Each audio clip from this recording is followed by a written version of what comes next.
the TikTok situation. Perfect. I'm so excited for tonight, though. This is a very good topic. My glasses are dirty. I have tissues right here. That's good enough, I guess. These glasses, I think, are also, like, bent, question mark. So we're talking about Waffle House tonight. If you love Waffle House, you'll really enjoy this. If you hate Waffle House, you'll really enjoy this. If it was, like, not that big of a deal, and it was a really long time ago. So if you're like, is this going to ruin Waffle House for me? Not at all. If anything, it'll make you appreciate it more. And if you're like, Waffle House disgusts me, I'm like, there's plenty of bad stuff we're going to talk about tonight.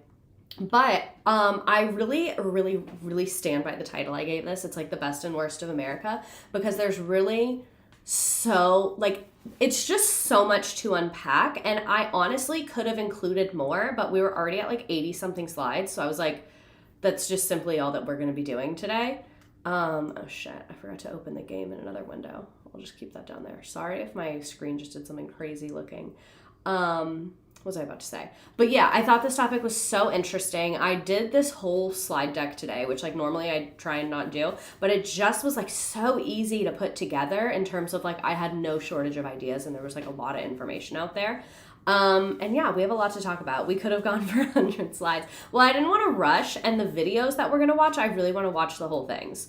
You're great at naming streams. Thank you. I just left an interview and was super stressed. This is perfect timing. My grandparents call it Waffle House, and while I've never been, I also call it Waffle House. You've never been? I used to go a lot as a kid. I haven't been in a while. I like it though. Like, it's definitely something I'll eat. I kind of feel like garbage after eating it, but it's definitely something I'll eat. Last stream, because I was supposed to see Kesha's last Tuesday, but then her show got postponed due to weather and I didn't even get to see her. That sucks. So happy to be here tonight. I'm going to see Kesha in like a month, I think. I'm so excited. I've been working on picking my outfit. If the show that I'm going to gets canceled for weather, I literally think I might end my life. And like, I'm kidding. That was a joke. I wouldn't actually do that. I like to go for dinner. It's always empty. Yeah, and we will look at the menu because someone said, like, are we going to get to know your Waffle House order? And I don't have, like, a go-to order at Waffle House. Like, there's a couple things that I like that's just depending on my mood. And we will talk about that. I am more of a nighttime Waffle House person than a daytime Waffle House person. My parents never took marinades and broths and like just things you don't think about that, like, oh yeah, maybe this is a vegetable soup, but what kind of broth is it made with? A lot of times it's chicken broth. You know, it's just, and every time I see them eat, I'm like, wow. And they'll just eat a whole bowl full of vegetables wherever we go. And I'm like, yeah, man. My favorite person, thank God it's been a day. What's going on with y'all? What's in the air today? What's happening with this? Been looking forward to this since last week. We might have new friends here because I actually remembered to make a promo video about this, but it was like over a week ago, or it was like a full week ago, and I haven't talked about it at all since, so probably not. Late night waffle or afternoon? And then I don't always get a waffle. To me, their waffle is like, it's the stream, it's laggy. I'm lagging. There was a bad storm here earlier. Is that why? I'm sorry.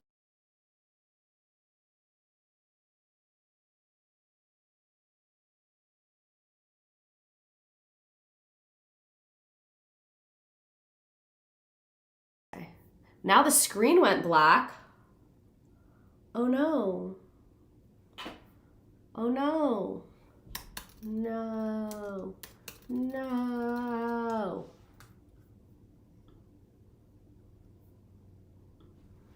No. Bye, Mr. Redacted. We'll miss you. Yo.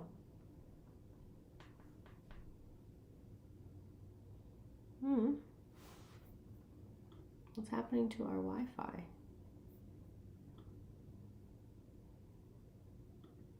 Back? Interesting.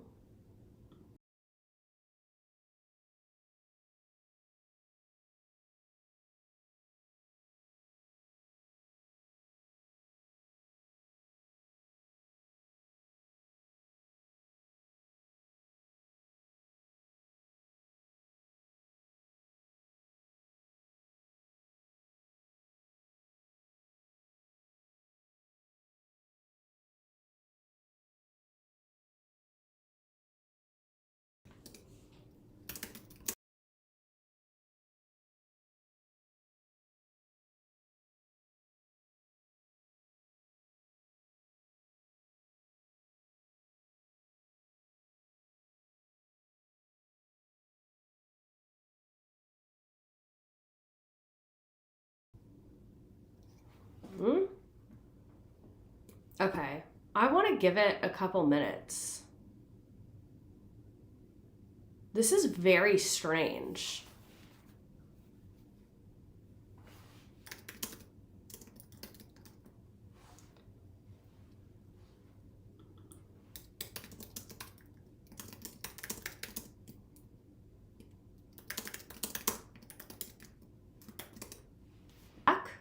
I'm not even here to talk shit about Waffle House. I didn't do anything.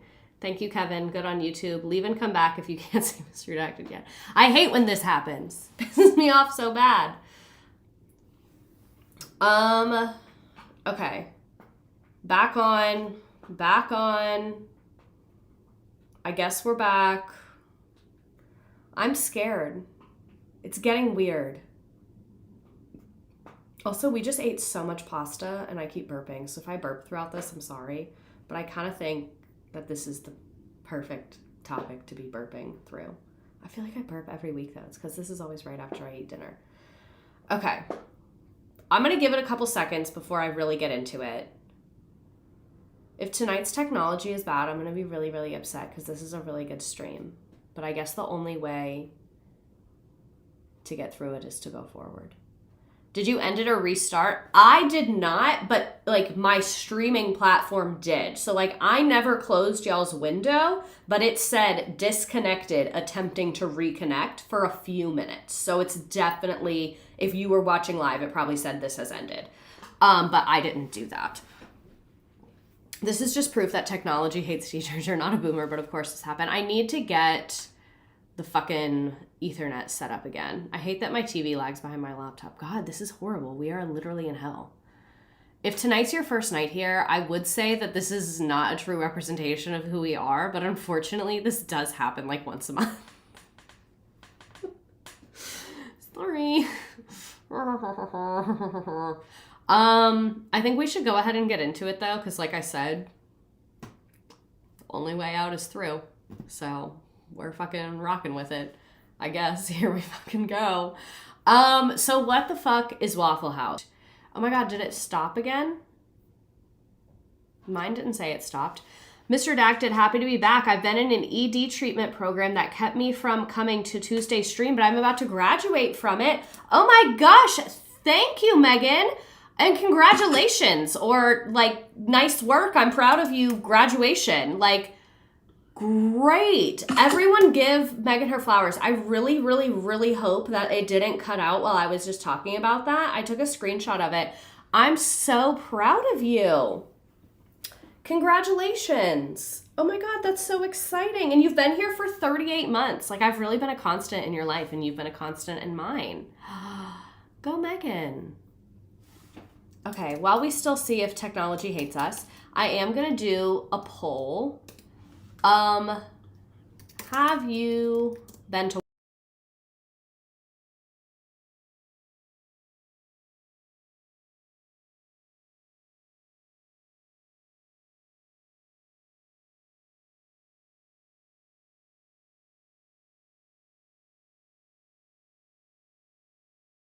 Damn it.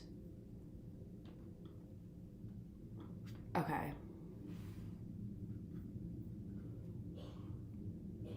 This is really pissing me off.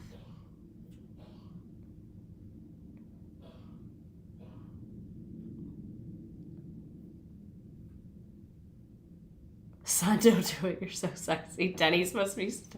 I wonder if you restart your Wi-Fi router. I don't even fucking know. Like, I don't know if that's the problem. This is upsetting. And it says I already have a poll active, but I don't. Still frozen. It makes me so mad because I just feel so out of control because there's literally nothing I can do. Like, there's nothing I can do. I've got nothing. Like, simply got nothing. And then not to be like I care about the numbers, but like obviously it's not good for numbers. Like, obviously 30 people left. Obviously I would. Like, I can't even be mad. Well, I see I haven't missed much. Yeah, you've just missed 13 minutes of me fighting for my absolute fucking life. It's the purple app's fault. Is like Twitch down? Let me see if maybe is Twitch down. Is that it? Because now I'm thinking maybe should I like stop the stream? No, not at Twitter. Now I'm thinking maybe should I stop the stream and then do it just on YouTube? Yeah. Okay, it does say that Twitch is like having problems right now. Okay, so if you're having issues, go to YouTube right now. Like, go to YouTube right now. Like, it seems like Twitch is the one having problems, not me, because I was about to say, like, yeah. Okay, so this is the plan, and this is the vibes. And on YouTube, I don't think you have to have an account. I'm just going to keep going. If it gives me a problem again, then I think I might just go through YouTube and figure that out. And if it's truly fucking horrendous, then we'll just pivot. Like, we'll just fucking pivot, and we're going to pivot. And it's fine. I hate when you have to switch classrooms midday. No, like, that's really what this is giving. And tonight is such a good fucking stream, and it's just making me sad that technology's not on our side. Here from Twitch, I really appreciate y'all. Oh my god, y'all came here so fucking fast. Miss Resourceful. Stay here for now since YouTube has my real human name. Oh god, YouTube is working with it. Okay, good to know. And for those of you on Twitch, if it's working for you, no problem from me. If you like it, I love it. So let's just go ahead and get started. We've been here for 15 minutes. This fucking sucks. It's been years of me being mad at Twitch for being a pain, and I don't know why I didn't move to YouTube forever ago. I just started streaming on YouTube very, very recently, so that's probably why.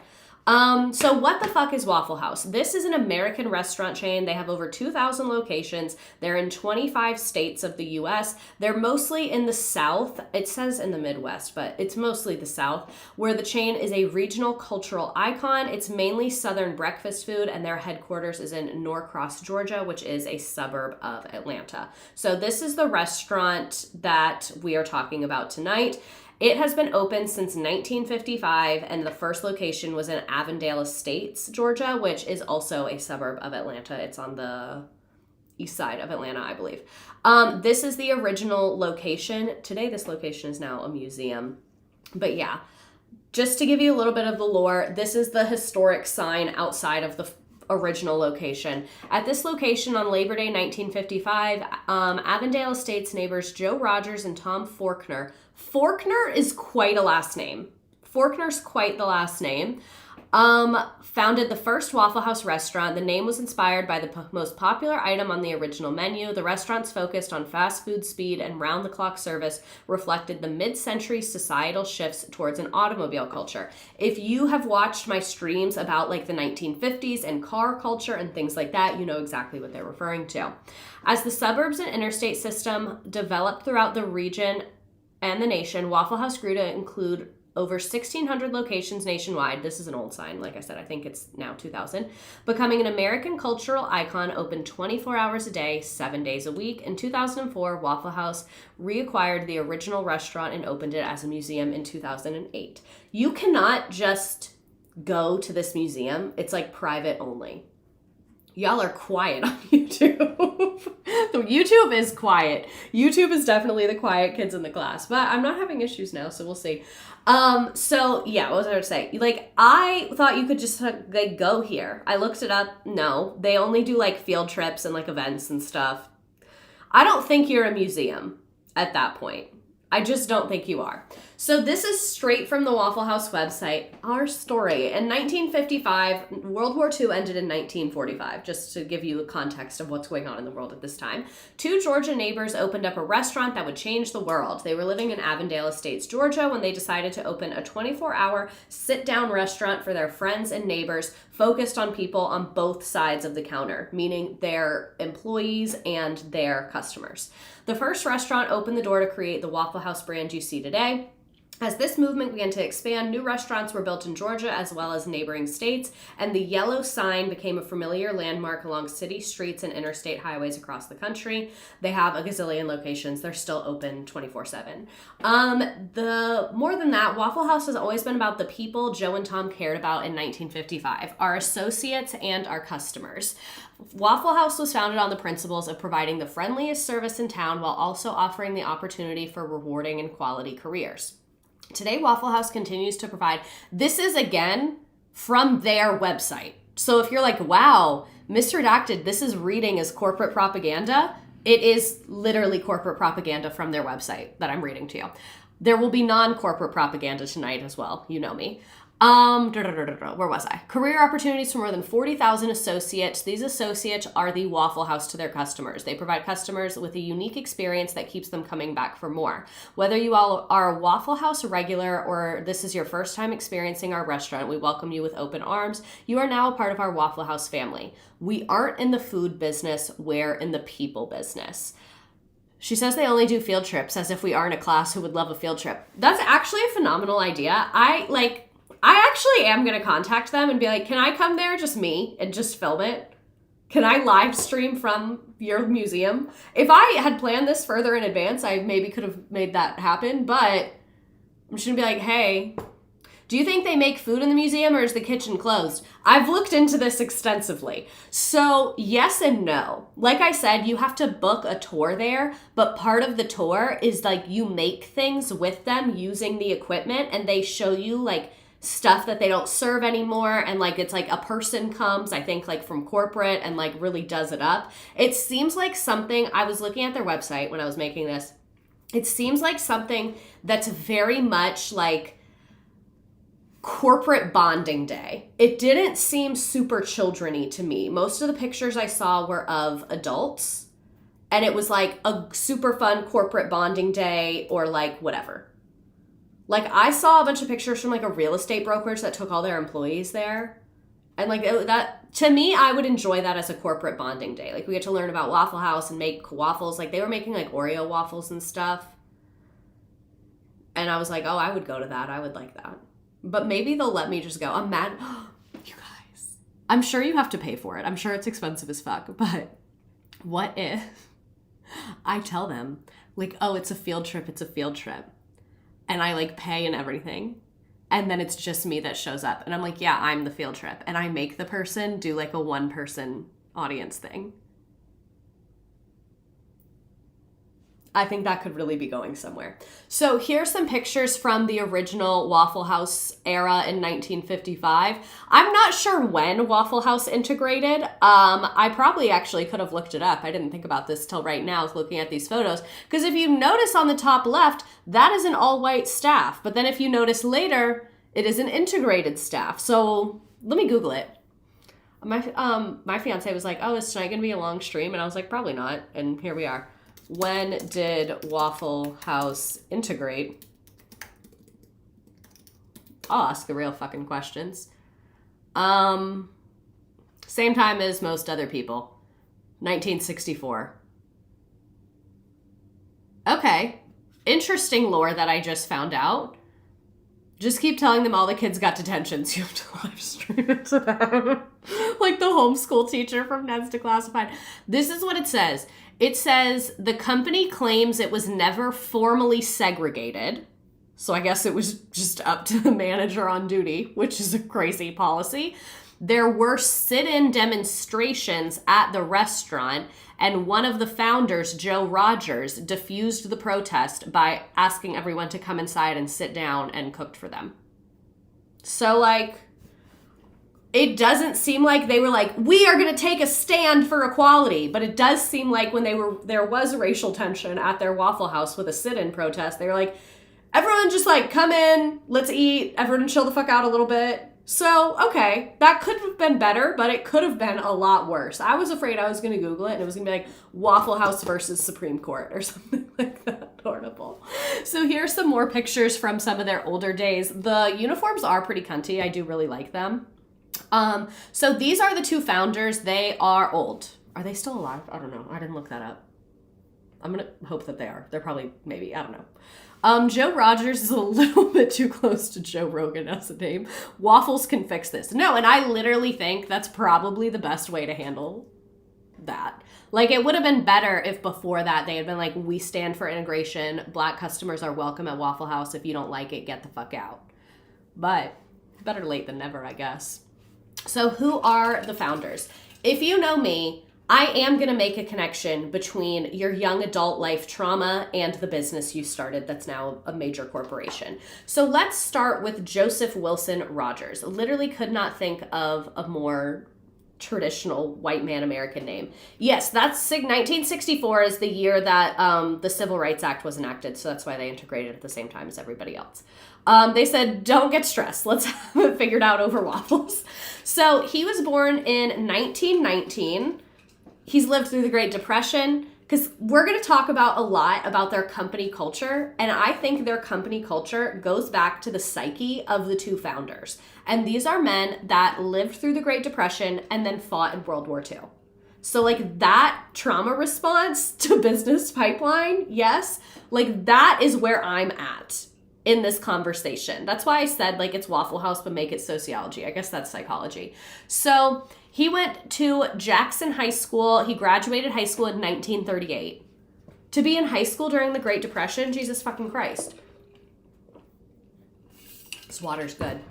During World War II, he served as a United States Army Corps and was a B-24 pilot reaching the rank of captain. So it seems like he kind of crushed it at war. I don't really know that much about the military, but it seems like he was doing really good from what I'm gathering. So he started in the restaurant business as a short order cook in 1947. So you're born in the 1920s. Prohibition and organized crime are ruining our country. Then it's the Great Depression. Then you go fight in World War II, and then you come back and you're a short order cook at the Toddle House in Connecticut. I don't know what the Toddle House is, but it doesn't sound glamorous. So by 1949, he became a regional manager. So in 2 years, he went from a short order cook to a regional manager. To be a white man in the 40s and 50s, goddamn. So then he moved to Atlanta to be the regional manager. That's where he met Tom Faulkner, because Tom Faulkner was a real estate agent and he bought a house. That's how they met. So Tom Faulkner, this is the other founder. He was born in Hawkinsville, Georgia in 1918, so about the same age. He was the fifth of 7 children. Jesus fucking Christ. Also lived through the Great Depression. He graduated from Young Harris Junior College before getting a law degree from the Woodrow Wilson College of Law, whatever the fuck that is. He was the son of a real estate agent, and he practiced law until being called to serve in World War II. So you're practicing law. You're a practicing lawyer. Oh, you've been hired. War! Like, that's why whenever I feel depressed about like the state of affairs around us and like the state of our country and stuff like that, I think about how I would feel if literally I was just like beat bopping along in my life and then I got fucking drafted. Are you kidding me? What do you mean? That's not in my timeline. What are you talking about? It doesn't say he was drafted, but called to serve doesn't really sound like it was an option, and he was a fucking lawyer. So like, who would be like, oh yeah, let me leave my high-paying office job to go war? Daddy Gov said, you're one of my elite employees. I feel like the men who got drafted don't talk about it enough. I think getting drafted is so inherently undemocratic, and it's crazy to me that it has happened so many times. So anyway, he got called to serve in World War II. Just notice you don't have a fun drink today. I had a Baja Blast shortly before this while I was working out. Not just like, oh, we're going to put you on the front lines.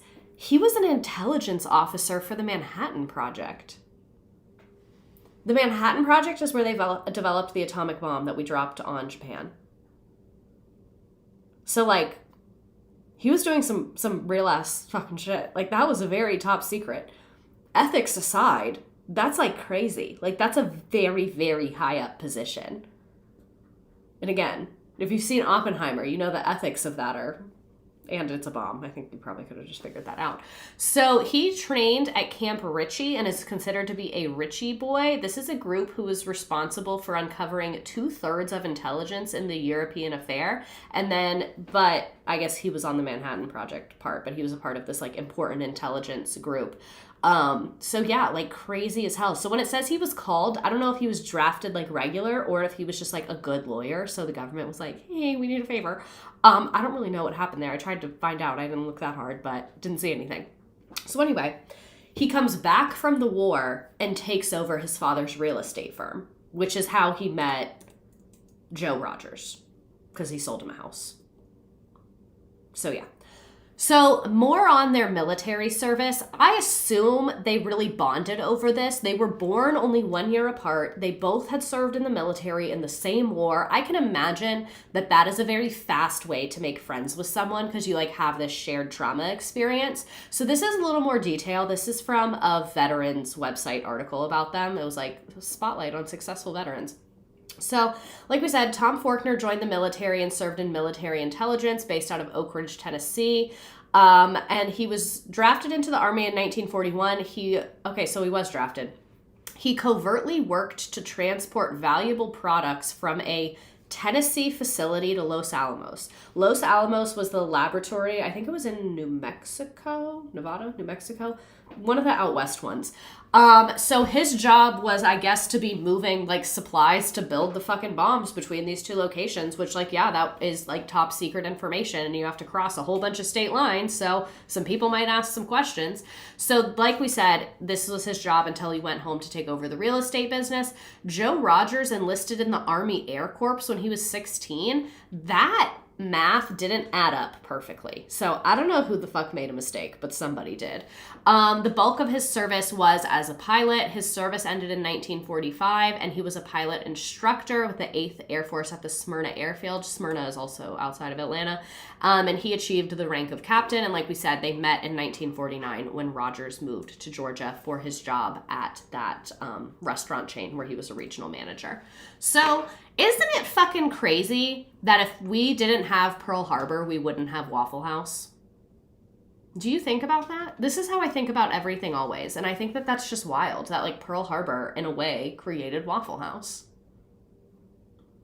So, where was I?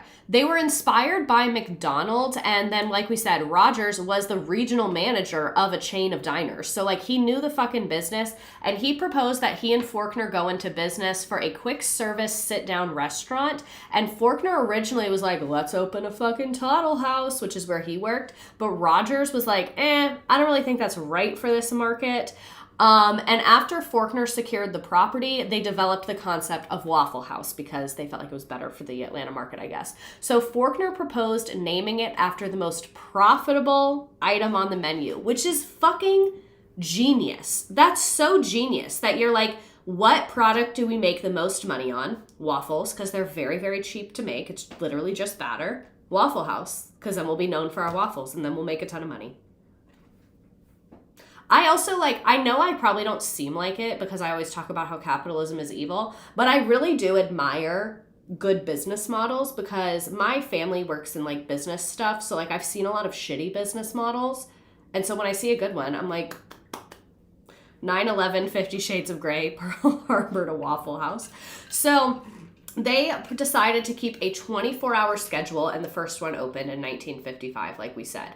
This is low-key kind of confusing, but I felt like it was relevant to mention. So Rogers continued to work with Toddle House. So even though he opened Waffle House, he still has his job at Toddle House. And then to avoid a conflict of interest, Rogers sold his interest to Faulkner. So he sold his interest to his partner. So they started it together in 1955.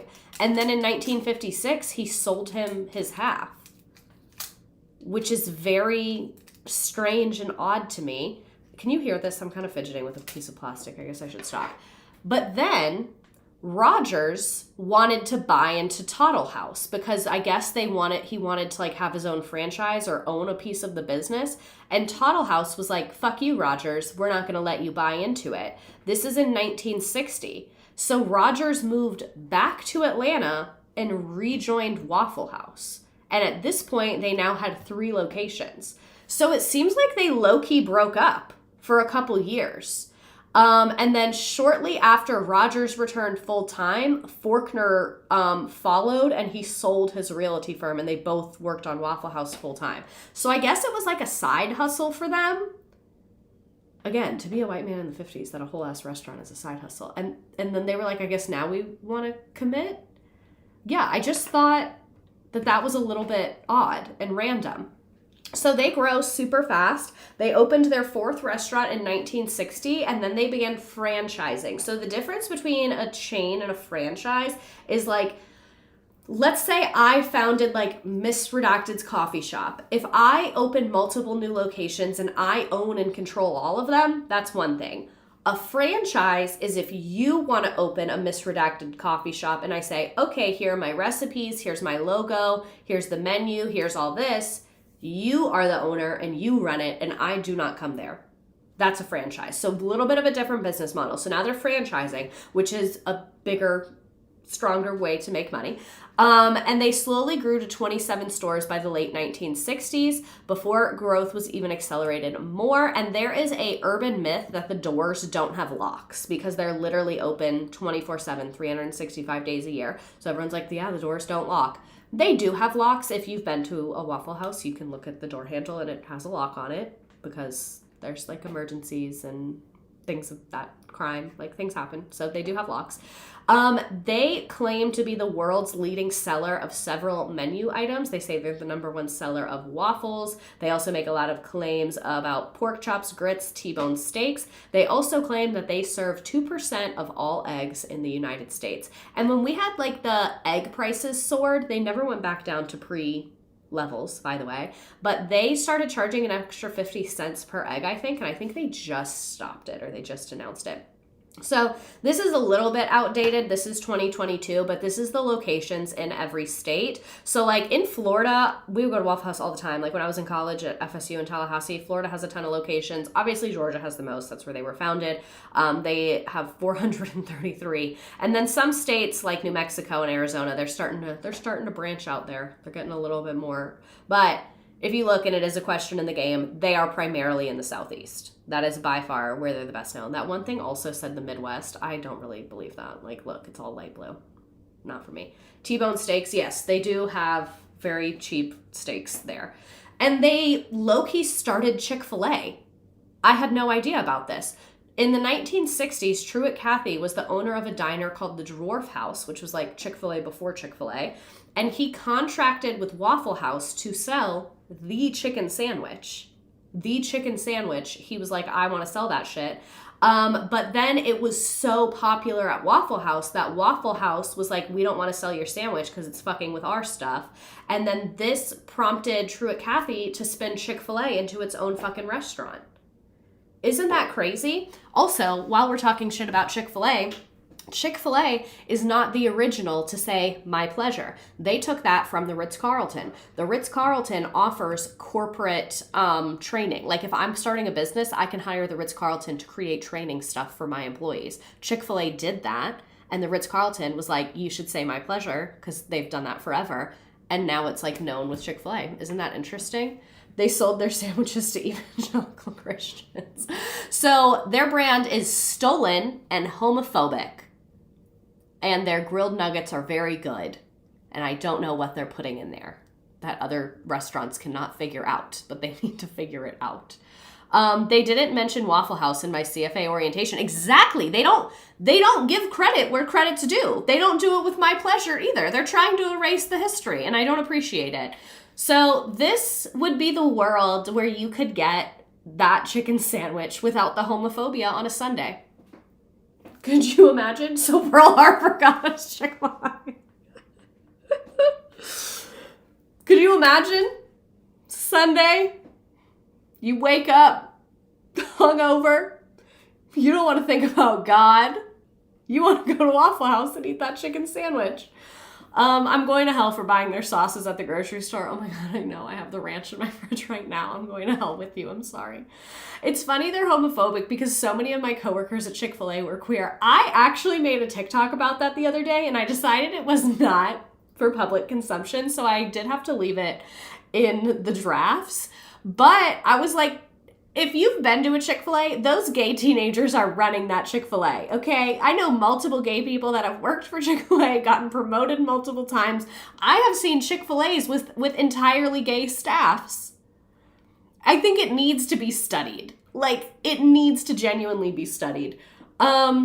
So this is what I found online for their current menu. Literally found out I was queer while working at Chick-fil-A. Do you think the Chick-fil-A employees explore each other's bodies?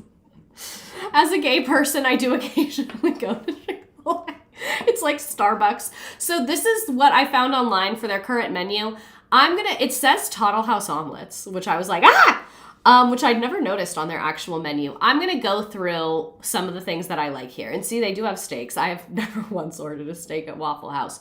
If it is late at night and I'm hungry, like when I used to waitress on Christmas Eve and like Thanksgiving and like days like that where everything's closed, you're fucking depressed because you're working, you don't want to make your own food, I will go to Waffle House and get a burger and fries and tip 100%.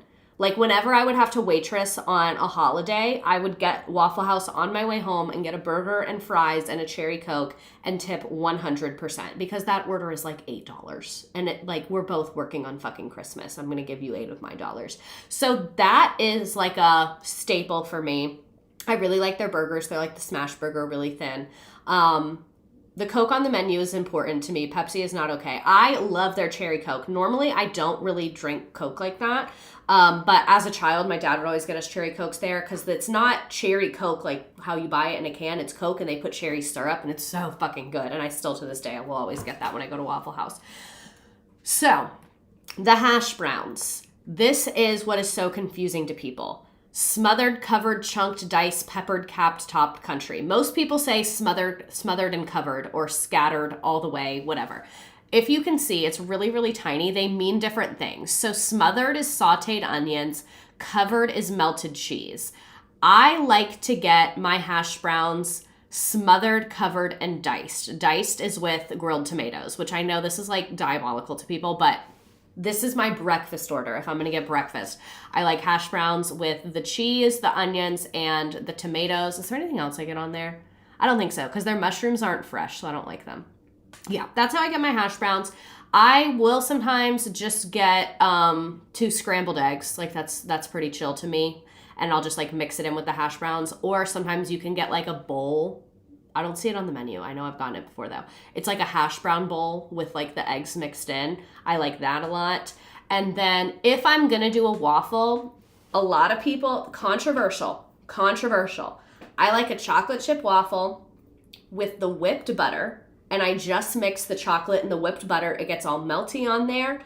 And I use the syrup as like a garnish. There is barely any syrup on there. It is purely a garnish for my waffle because I'm already mixing tons of butter with the chocolate. So I'm using that as a sauce. And again, that's what I eat if I'm like, after I've been drinking or something, I don't want an entire meal, but I'm hungry, I want something sweet, I'll go for the waffle. And then I love their sausage. I'm always getting a side of sausage. It's like that nice like country spicy sausage that I fucking love. Yeah, it's really good. I don't really do the coffee there. I like espresso. They don't do that there. So like I said, I do the cherry Coke. But yeah, I had to tell y'all my Waffle House order. Just had to let you know. And like I said, it's not super consistent. So this I felt like was important. We are literally so far behind and we've been here for 40 minutes. So we're definitely going to be late tonight. It's because of our technology woes, but sorry about that. I felt like Anthony Bourdain was the best person to explain Waffle House. I feel like this just captures it. Rest in peace, Anthony Bourdain. This will probably make me emotional. We're going to talk a lot about this over the next week, about the notions of universal awesomeness. Is the Waffle House universally awesome? We have one choice for late night eating, and it's the Waffle House. And they create this environment where no matter how blitzed you are or how normal you are welcome and treated equally with an experience. It's not just like, eating a plate of food. You're talking about like a magical spiritual place. It's beyond a magical spiritual place.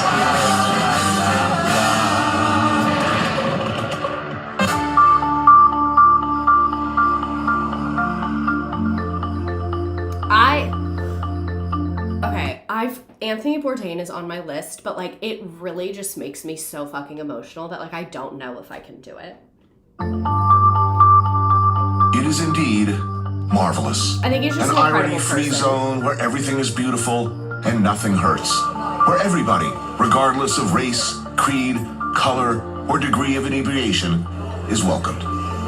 Its warm yellow glow, a beacon of hope and salvation, inviting the hungry, the lost, the seriously hammered, all across the South to come inside. A place of safety and nourishment. It never closes. It is always faithful, always there for you.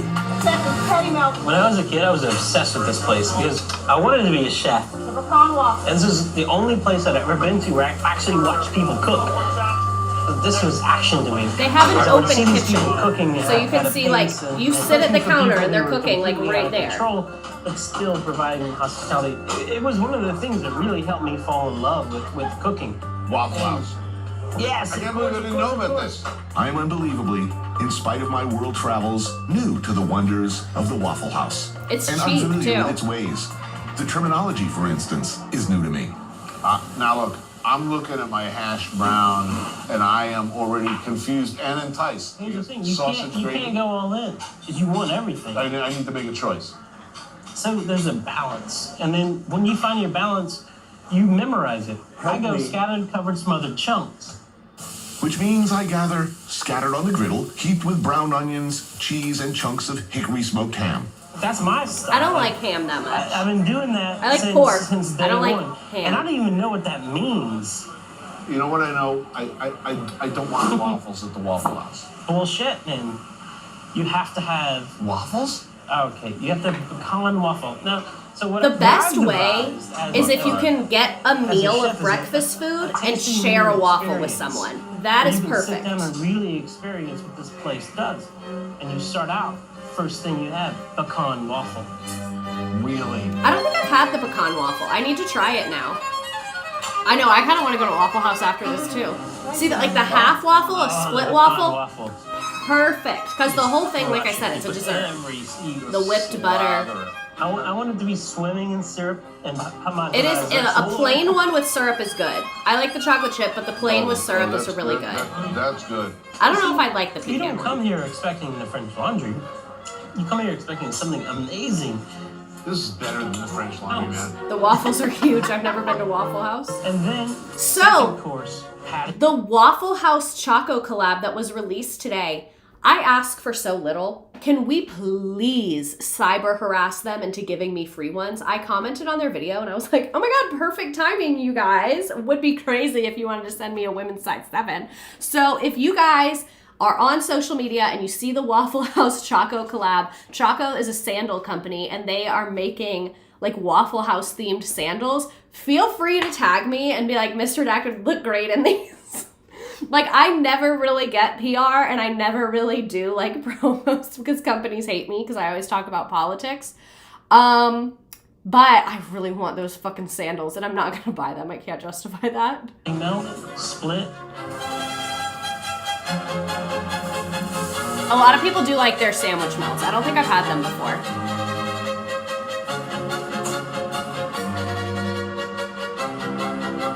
I love the pickles at Waffle House.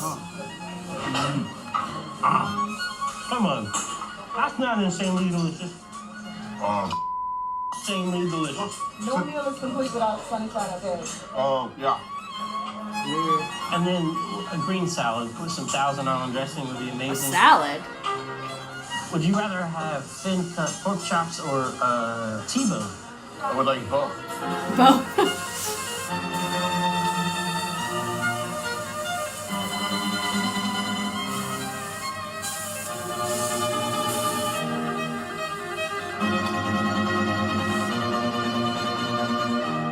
Heinz 57 is the best, man.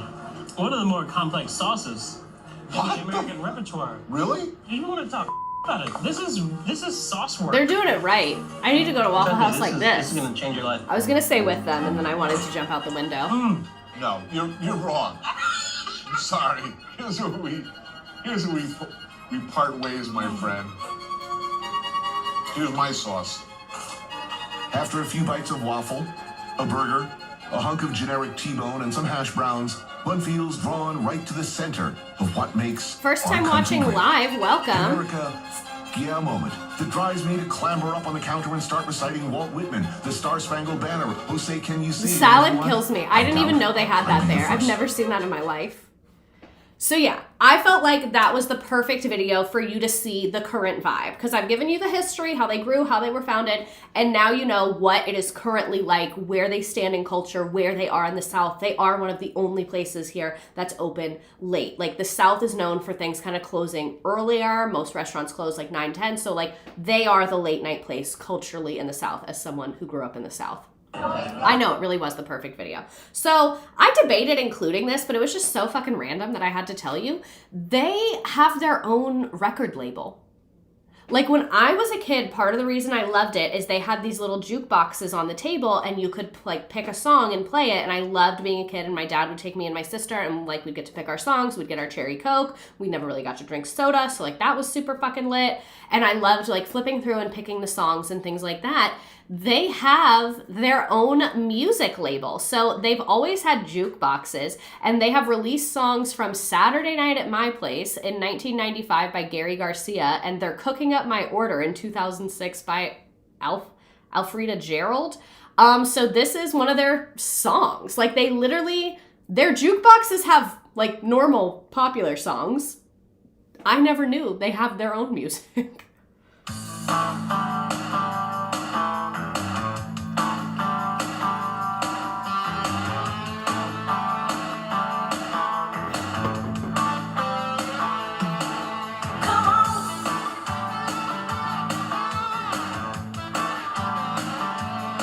Get into it.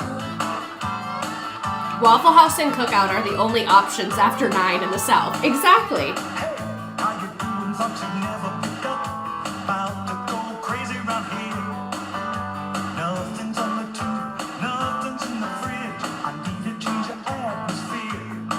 We're gonna go to Waffle House.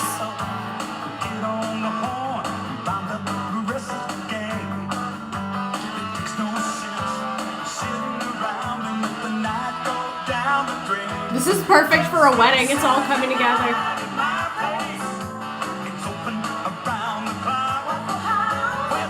So I will give them, for this being the Waffle House music label, we made it through 59 seconds before they said Waffle House. I think we should acknowledge that. And Joe Rogers said if it sounded like a commercial, it got the axe. It does very much give like a TV commercial kind of vibe in the sound, but it did not explicitly sound like a commercial for Waffle House for the first minute. So if a song makes a cut, they record it, they pay for it, and they add it to their jukeboxes. The songs are on ordinary disc, which are produced for Waffle House and are not sold commercially, but the chain has made a couple CDs that they've sold in the past.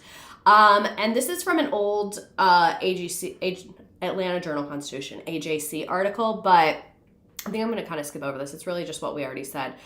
They created the record label in the 80s. Most people don't know about it. In the early days, they had vinyls, and then obviously they've kind of like upgraded since then. And the Pat Warner, the director of PR, said, "By no means are we trying to challenge the Capitol records of the world." I tried to find money on it, or I tried to find information on, are they making money on this? Like, do they make money? Not make money, but like, is having this record label financially logical? Like, are they saving money by producing their own music? Very unclear. Could not find any stats about it. It seems like they're just doing it for fun. Like, it seems like they just think it's like a cool idea. And they said, it's just a celebration of the Waffle House experience. It's a fun factor that people come to expect from Waffle House. Hell yeah, I guess. Hell yeah. Hell yeah. Did Lana Del Rey work at Waffle House, or was that a one-time thing? I think she just went for a couple days. I don't think she was officially hired. I should have included that on here. So they have a very specific ordering system, not for the customer, but for their employees. If you've ever worked at a restaurant, you have probably had to use a POS system. No, it does not mean piece of shit. Yes, we make that joke all the time. It means point of sale system. It's where I go to the table, I say, what would you like? Okay. And then I go walk to my little computer and I press buttons and I put the order in and then it prints in the kitchen and the cooks go, I will make that now, you fucking bitch. That's usually how it goes. Waffle House does not do it that way. They do not do it in the traditional way that pretty much every other restaurant does. So they do not use tickets. A ticket is, like I said, a little print and it shows up. If you've ever seen a cartoon of a chef and they have a bunch of little papers that they're reading, those are the tickets with people's orders. They do not do tickets. What they do, not complete without the you fucking bitch at the end. One thing about restaurant chefs is they really hate making food. Like if they have to make food, they are deeply, deeply upset about that. Like if there's customers in the restaurant, no. So this is their ordering system. I'm not gonna try and explain it because I don't understand it. But with the waffles, the butter being up means a waffle. 2 butters means 2 waffles. An upside down butter means a pecan waffle. If it's a flavored waffle, you put the topping with the buttercup. So like if I ordered a chocolate chip, they would just give them the buttercup and the chocolate chips to be like, the bitch wants chocolate chips.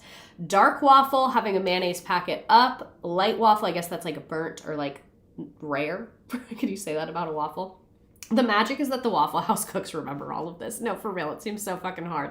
The eggs, again, they do it with the little packets, and you might be like, wait, the dark waffle and the scrambled well is the same symbol. 2 different size plates. I know, it even comes down to the plates. And then like the 9-inch plates versus the 7.5 means like on the side or whatever. And then omelets, like plain sausage, ham, they use like the jelly packets for that. And then like that other sauce for different things. And then for the hash browns, like hold the yolk, hold the toast with the spoon and the knife. Like it's literally just, this feels harder than reading, but what do I know? Oh, we'll get into why they use this. And then the meats and the sandwiches, you can see like the different ketchups in a different spot means different things, the pickles, all that stuff. So the waitress or server basically preps the plate for the chefs to cook and hands them the plate. And that's how they put in their orders. It is a language. It is fully a language. And then the different things that mean different types of toast and things like that. So interesting to me. So this is an employee explaining it. This communication method is demented. Bear with me. I know what you're thinking, but it really does make sense for them once we learn why. So there's a lot of confusion on why Waffle House does what we do, considering our marketing system. I have a lot of comments on here, so let me explain this as easy as I can. Sorry, I wish it had subtitles. So, here is the plate. We mark clean plate. I got my gloves, we're gloved up. Order over medium, so in the middle, this would be white toast. Plate, this is hash browns. Scattered, smothered, covered, and chunked. This is all the ingredients that would go in there. We would put these ingredients on the plate, on the grill, into it. These jelly packets, so the nice clean jelly packet, we use these. We don't give them back to the customer, but we exchange them every day. We change them out so they don't get nasty, but they are used as our marks. This would be an over medium plate, scattered, smothered, covered chunks. And this signifies that it's white toast. If you flip it over, that would be wheat toast, just like that, okay? The reason we do our marking system the way we do is because we're considered a hazardous building. So like if a tornado was to hit, if a hurricane was to hit, Waffle Houses stay open for everybody. And for exactly we'll get how into we that do too. it is because we feed the safety workers, we feed the hazardous workers, we would feed Duke Energy, we would feed linemen, we would feed anybody that comes out, EPA, and we do it for free. Our grills are gas grills, and so we don't have a ticket system because a computer would go down without electric. So what he just said is our grills are gas grills and we don't use a ticket system because it would go down with the electric. So like if there is a power outage, a gas grill can still cook, but a ticket system can't work. And as someone who has worked at a restaurant during a natural disaster, mine was in a hotel, us having to handwrite tickets made it so much more chaotic because like our handwriting's terrible, the cooks didn't understand it. You obviously cannot learn this complicated ass system on the fly, so they just do it all the time. So they're always ready. Everything that we have here, we can basically cook all of the food and serve basically everything that we have without electric.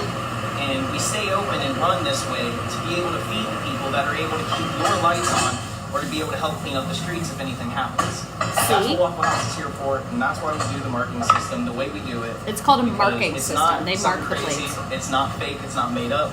We do this because in case we lose electric, we know exactly how to keep cooking and keep going. So again, is that a World War II trauma response? Probably, but does make a ton of sense. So they've had a few food safety incidents, but honestly, it was really like I couldn't find anything. So there was a salmonella problem that actually was not a Waffle House problem. It was a Chili's problem. But because of that, Dateline NBC investigated like tons of American family restaurants, Waffle House being one of them. They averaged 1.6 critical violations per inspection.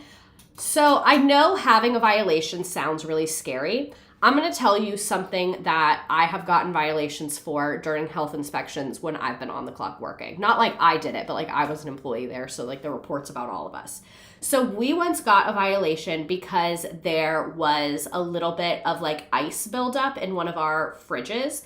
Not a fridge that we used for anything that like needs like to be at a certain temperature. It was the fridge where we put all of like our sauces and things like that. There was a little bit of ice buildup in the corner. You know when that happens. You've seen it. We did get 10 points off for that. 10.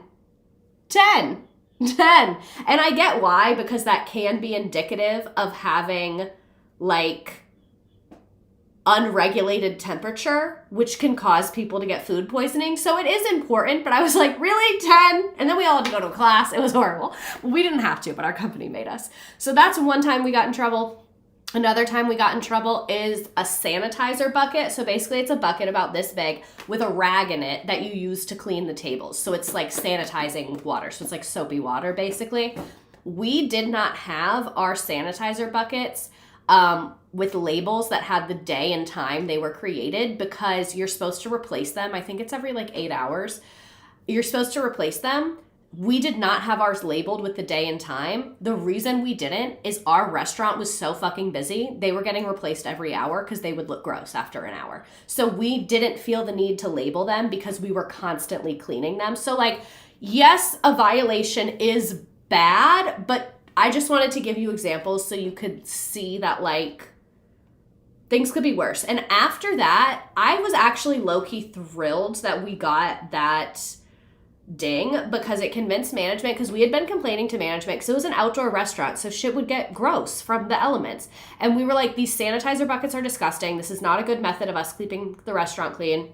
And they told us that like you can get wet wipes basically. So it's like a Clorox wipe, but it's a different brand and it's a different makeup. You can get those, but they're really expensive. And they had told us like, it's too much money. And then after we got dinged for it for the health report, they like suddenly magically found the money and then we got them. And I actually feel like it made the restaurant way cleaner. So that's why like I don't hate health inspectors, because like that is an example of them making something safer and cleaner for customers.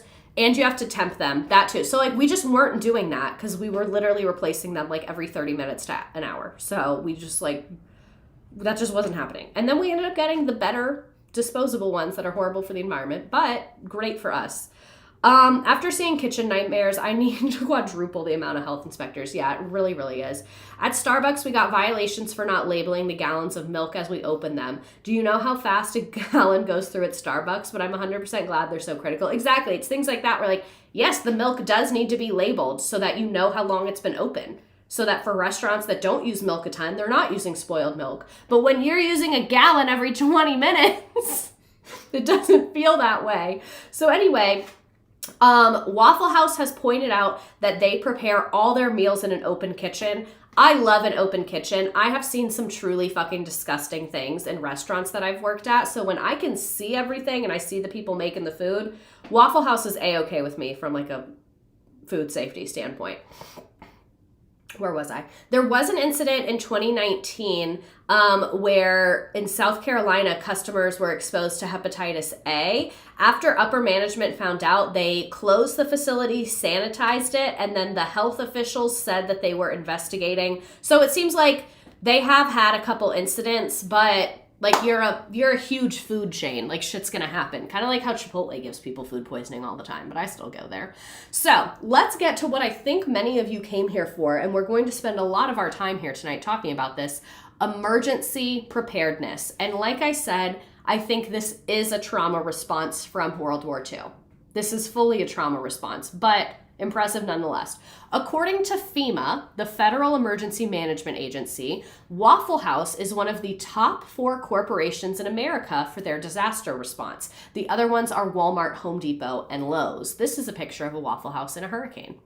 So they stay open during extreme weather. They are famous for their resiliency. It is very, very rare for them to close. And if it is closed, that means things are really bad.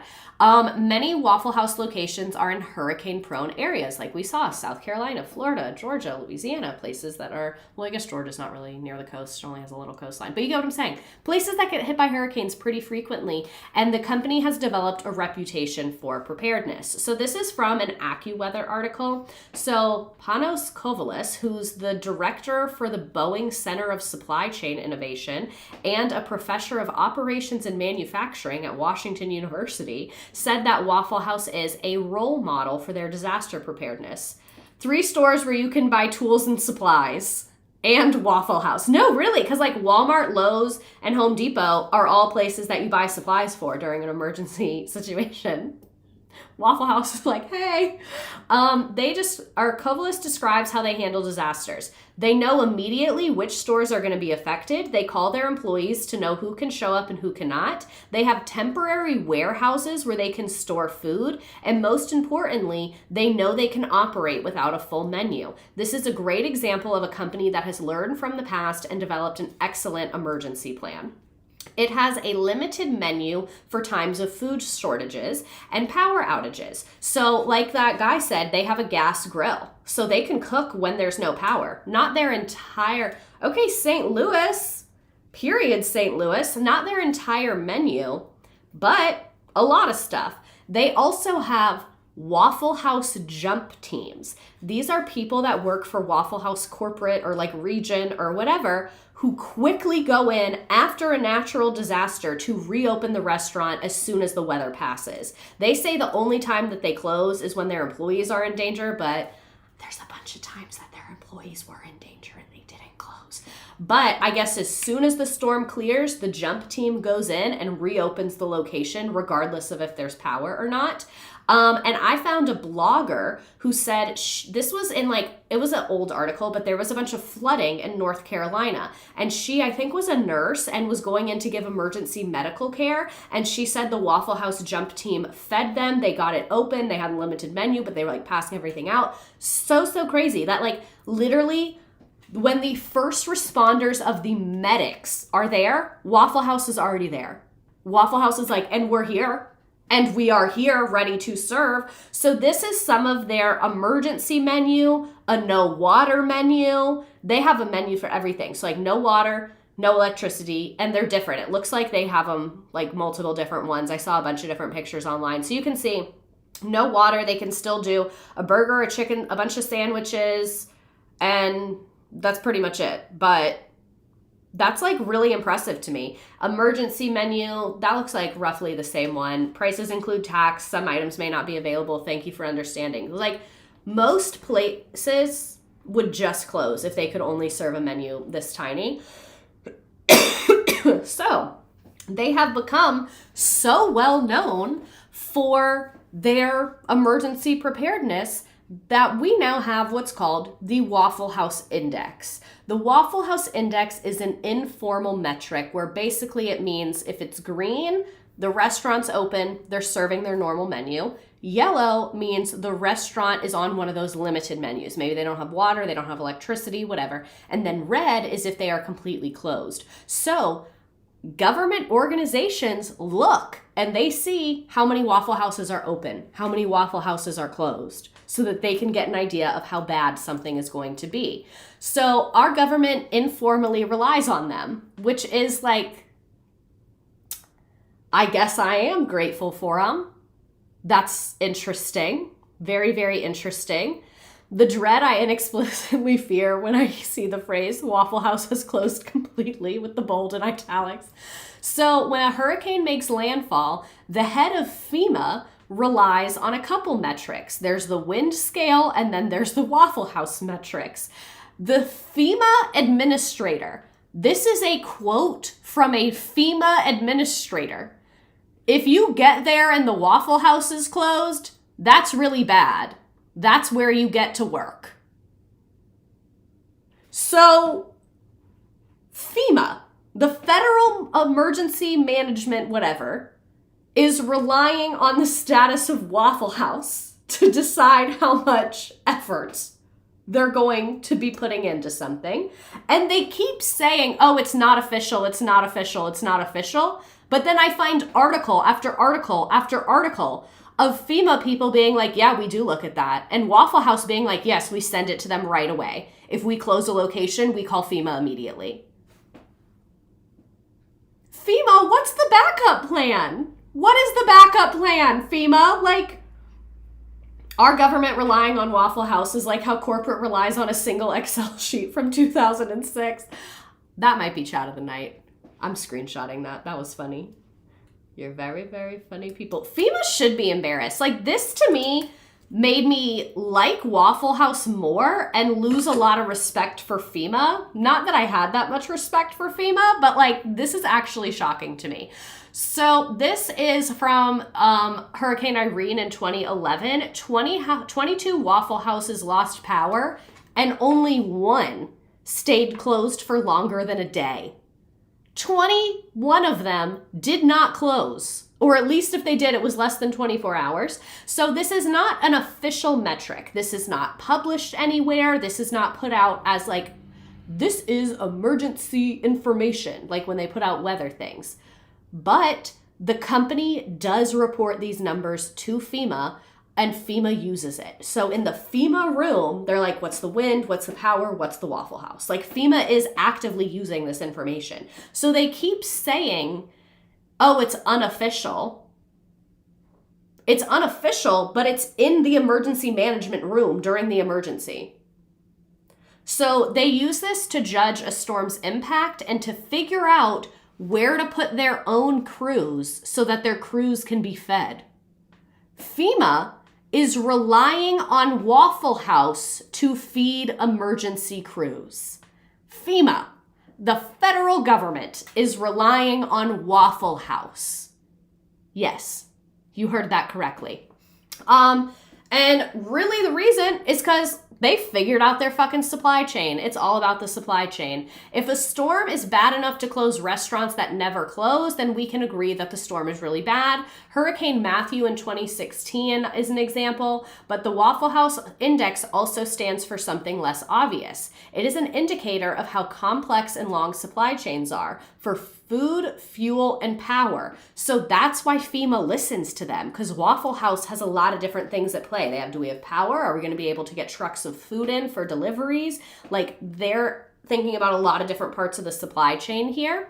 And our infrastructure is very, very fragile, because even if you can grill with no power, if the roads are destroyed, once you run out of food, how are you going to get more if a truck can't deliver it?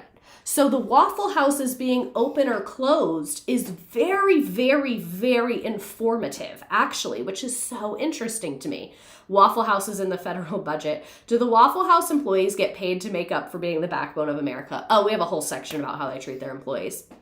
So the essence of the index is not just that the situation is bad. Companies like Waffle House operate in areas that are frequently hit by disasters, where their operations may go down at the same time as the demand for their services go up. Because keep in mind, if you don't have food, if you don't have power, you can't make food at home. You gotta go to Waffle House. So they had to develop a very well-defined playbook for being prepared. When I talk to companies about whether they understand their supply chain, generally they know one step up and back. They know who they buy from and who they sell to. So if I own a tissue company, I know where I get the tissues and I know where I sell the tissues. I don't know where they get the fibers that turn into the tissues. I don't know all that. This is Amy Kircher, the director of Food Protection and Defense Institute at the University of Minnesota.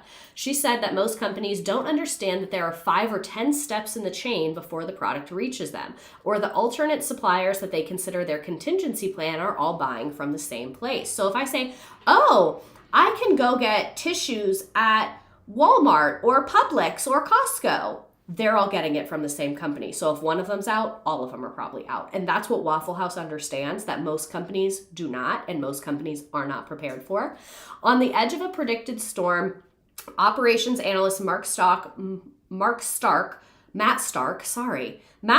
monitors from a temporary war room. Waffle House literally creates a war room to figure out what they're going to do when there's a storm. CKA, thank you for subscribing.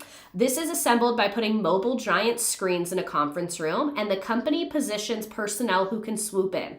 Carpenters, electricians, IT specialists, and food safety experts, and someone to talk to the local government and law enforcement. A little further out, restaurants and other markets line up jump teams. These are spare personnel who volunteer to work in place of locals who might have evacuated or might need to repair their homes or care for families. So that's one thing that a lot of people asked is don't their employees living through these, what about their families? What about their houses? Waffle House during Hurricane Matthew sent in 250 employees from other areas to come in and run the Waffle Houses so that the local employees who couldn't be there, they could still open. We say throw chaos at chaos. We just throw lots of resources down there to get our restaurants open. Our CEO will be there in the war room. And Matthew, our chairman was there too. So literally better than the US government. Look at this. They're in matching outfits. They're literally in matching outfits with the radar. They have these maps. They are not here to play. They are not. And I really appreciate them for that. Isn't this crazy? I feel so many restaurants have so much to learn from this model. It's so deeply impressive to me. And the level of detail they go into, this is exactly how my brain works. I'm fucking living for this. It's so slay that they don't just ask their employees to do more with less. No, when I found out they sent in 250 employees from other Waffle Houses.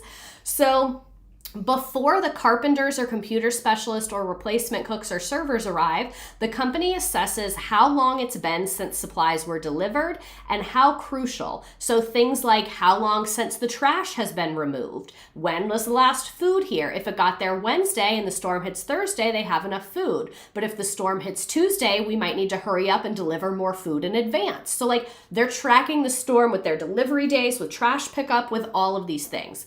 They use one main distributor. They use US Foods, which is based in Illinois, but they have locations all over the Southeast where most of Waffle Houses are. And so when many hurricanes that strike the US make landfall, the supplies don't have to travel as far because they're in warehouses run by US Foods that are relatively close by once the roads are clear. That model of staging supplies and personnel in layers outside an emergency. So let's say the Waffle House in Jacksonville is closed from a storm. Maybe the one in Atlanta is fine and they can send a bunch of people and food down there. This is a really effective way to manage emergencies, but it's not unique to Waffle House. This same kind of idea of having multiple things in multiple locations and multiple layers of employees that you can call in is also used by the military, trauma response, and the CDC. They oversee our strategic national stockpile of emergency medications, vaccines, and antidotes for natural disasters and biological attacks. This is what happens if people use their power for good instead of evil. Vote for the Waffle House War Room to run FEMA. So we're going to discuss more about their employees and how they're treated and their pay and all of that later. But in regard to the emergency management system, every Waffle House employee gets a key fob with the phone numbers of the local manager and the regional manager and all those people. Local managers I'm not saying this happens everywhere, but this is what corporate is telling them they're supposed to do. Local managers are supposed to keep track of who has challenging home situations, disabled parents, children, single parents, people that need extra help. and every location has a wall-mounted crisis response poster that has detachable wallet cards that has information on how to get prepared for hurricanes, tornadoes, and ice storms. And the cards also remind employees how they will be needed at work. The hurricane preparedness card says, "We will be very busy and you will make lots of money." So like, it does seem like they care about their employees, but they do still ask them to come in. It seems like if the employee's like, "I'm not coming in," they'll get in another employee. They're going to open it. But I don't love that they ask. I think it would be better if we just defaulted to the other people coming in, personally.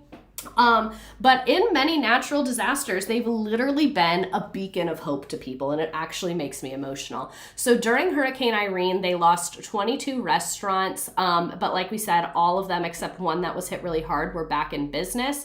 And this is what a 22-year-old secretary said: "I hadn't had a hot meal in 2 days and I knew they would be open." And she drove over to get food because a lot of people, you know, they didn't have electricity at their house. So literally, like, not having a hot meal in 2 days, having no electricity, living through a natural disaster, like, I actually could cry thinking about it. It just like really makes me emotional.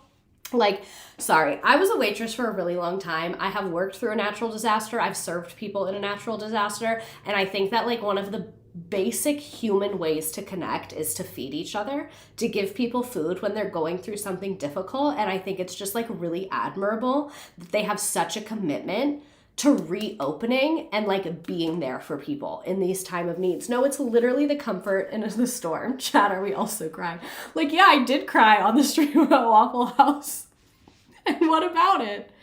And this really says it all. This is a picture from Hurricane Katrina. "We'll be back. Associates, please report to a unit on the highway." I don't know, is that a storage unit? They're like, "You're still working, by the way." By the way. From personal experience, when you're going on 4 days of no power, a restaurant with a hot meal will make you sob. Yeah. So this, in a way, is a form of marketing. I had a professor who hated me say something really, really remarkable. He said, anytime a company is interacting with their customers, it is marketing. Whether it's good or it's bad, you are marketing anytime you're interacting with a customer. And they fully embraced this post-disaster preparedness as a business strategy in 2005. This is when Hurricane Katrina hit. 7 of its restaurants were destroyed and 100 were shut down, and the ones that they were able to reopen quickly were swamped with customers. After Hurricane Katrina, the company decided to beef up their crisis management. So some of the other ones I showed you were more recent, after like post-Katrina. I think Katrina really like changed our country in a lot of ways.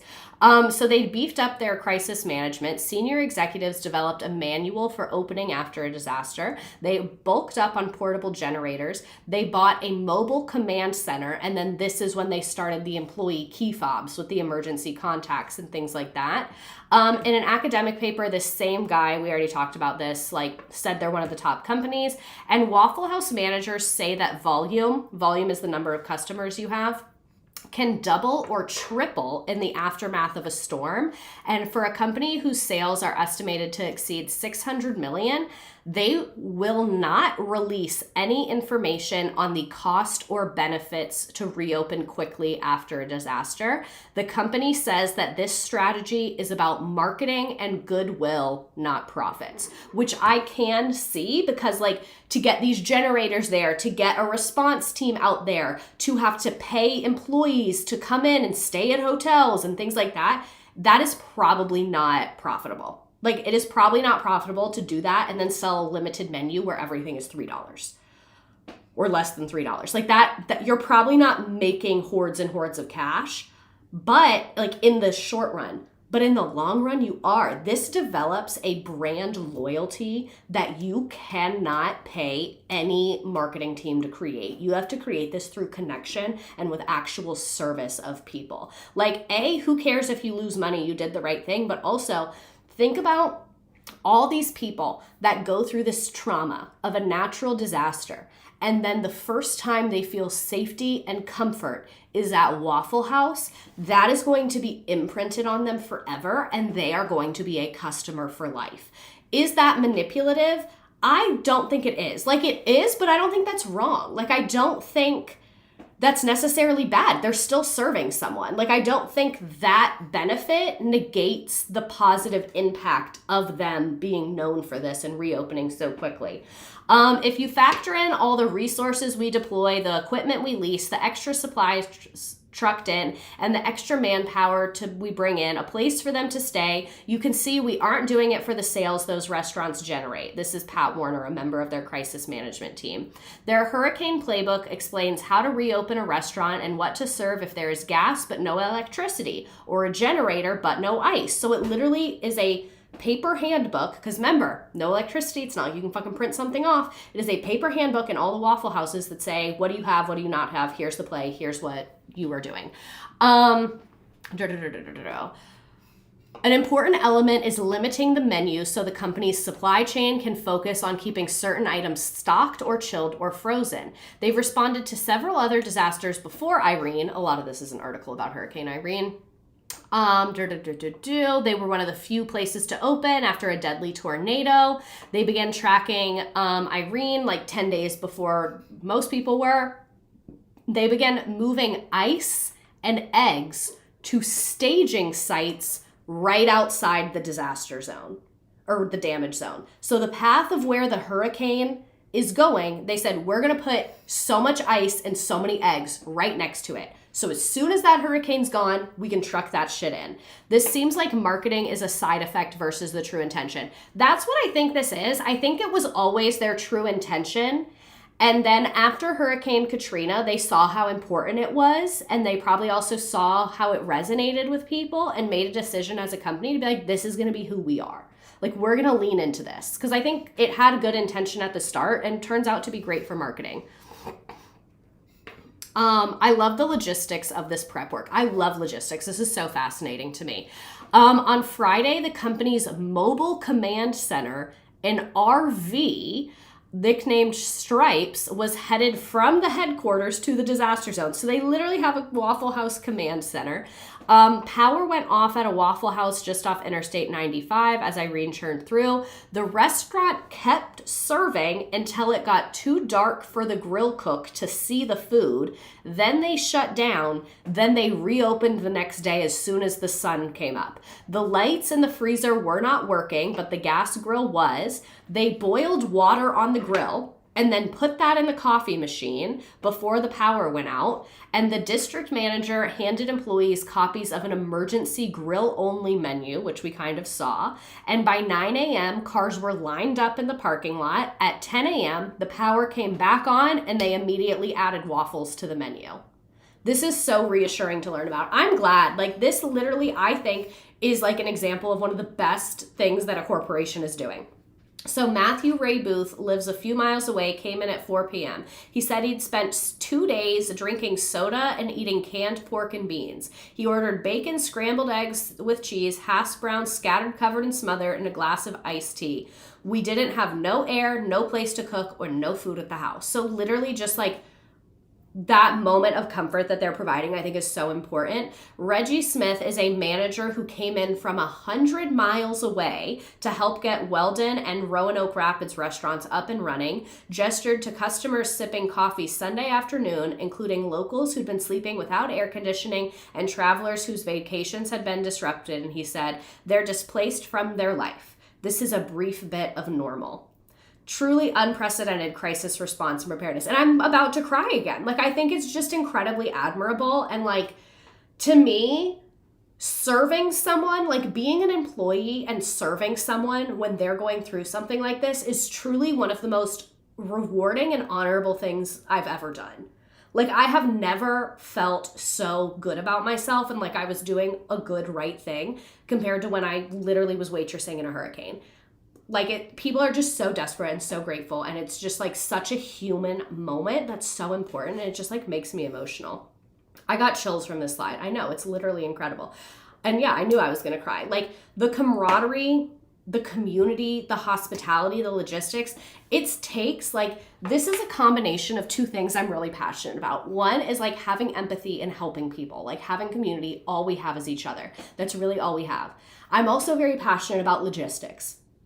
People do not realize what a intricate and delicate balance it is to run our society, and how much transportation and communication and things like that are required to make our society run and function. Like, I just watched the Poop Cruise documentary. Great example of that.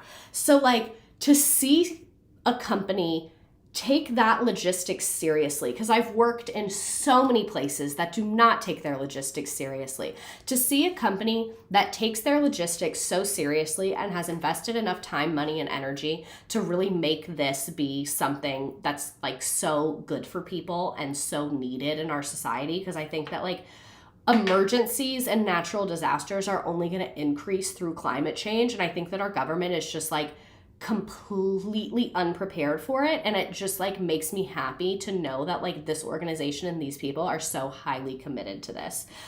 This is making me want to quit teaching and go work at Waffle House and work my way up. I love the communal aspect. It's something that shines through the toughest moments, and it's kind of great to see that from a company. And like I said, it's like, it's marketing, but that really doesn't seem like the intention behind it. Because if it was, they would do it once or twice for a photo. They wouldn't be so committed to it on a structural corporate level where they've invested lots of resources into this. And like, low-key, where do I sign? Like, I'm in. I want to be on that team. Waffle House, I am here for you. Genuinely such a spiritually rewarding experience to serve food to people experiencing natural disaster. I completely agree. There's like a famous quote, I don't know who it's from, someone really important, where they say like the best way to find yourself is through the service of others. And I think that that's so true. I think that's, and I don't just mean serving in like the restaurant sense, I mean serving in like the helping, doing things for other people sense.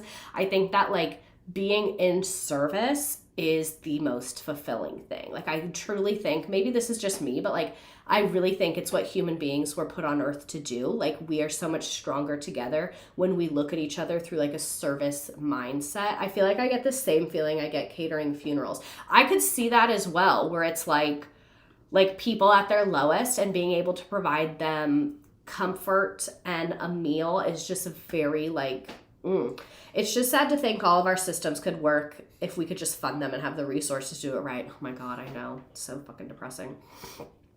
So they have a rarely used food truck, but after Hurricane Michael, they brought out the food truck and handed out free food.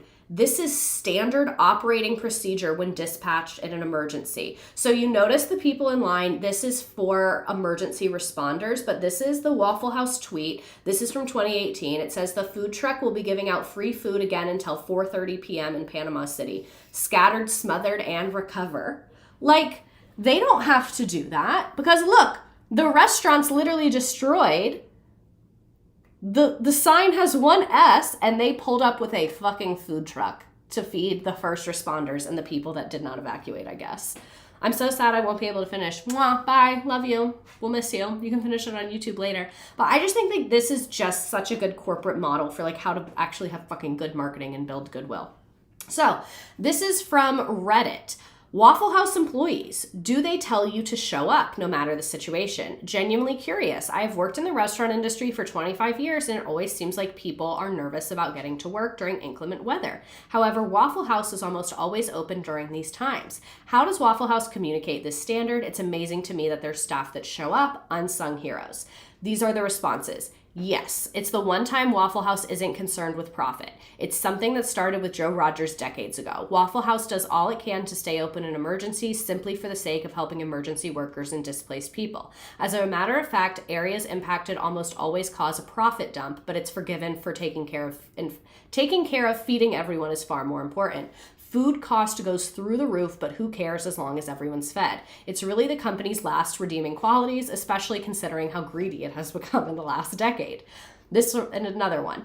I'm a former employee, but when I worked there during a snow or ice storm in Georgia, they offered us transportation and in some cases even a hotel room. Another one.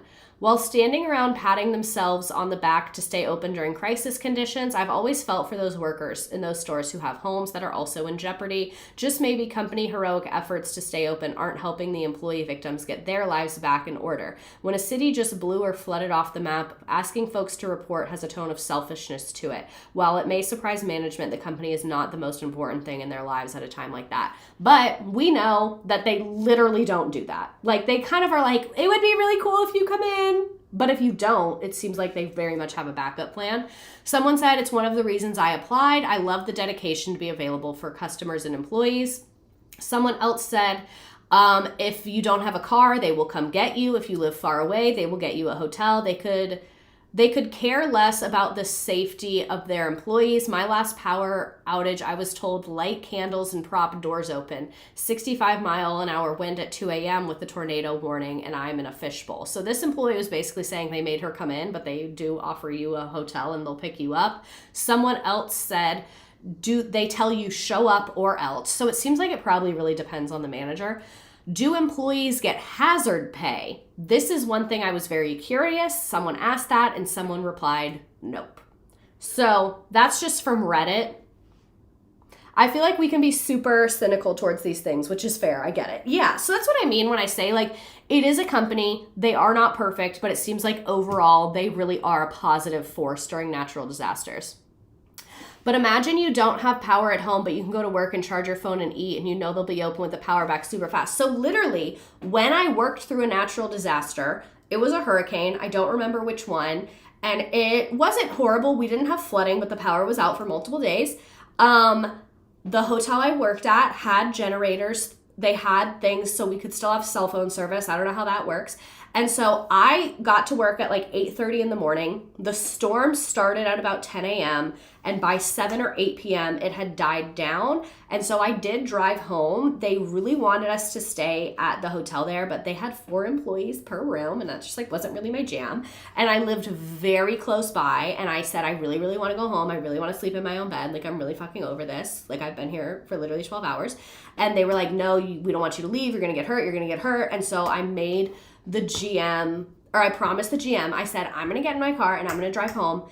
If I see even a couple inches of water or a tree down, I will not try and go around it. I will turn around and I will come back. And I literally lived like 2 miles away.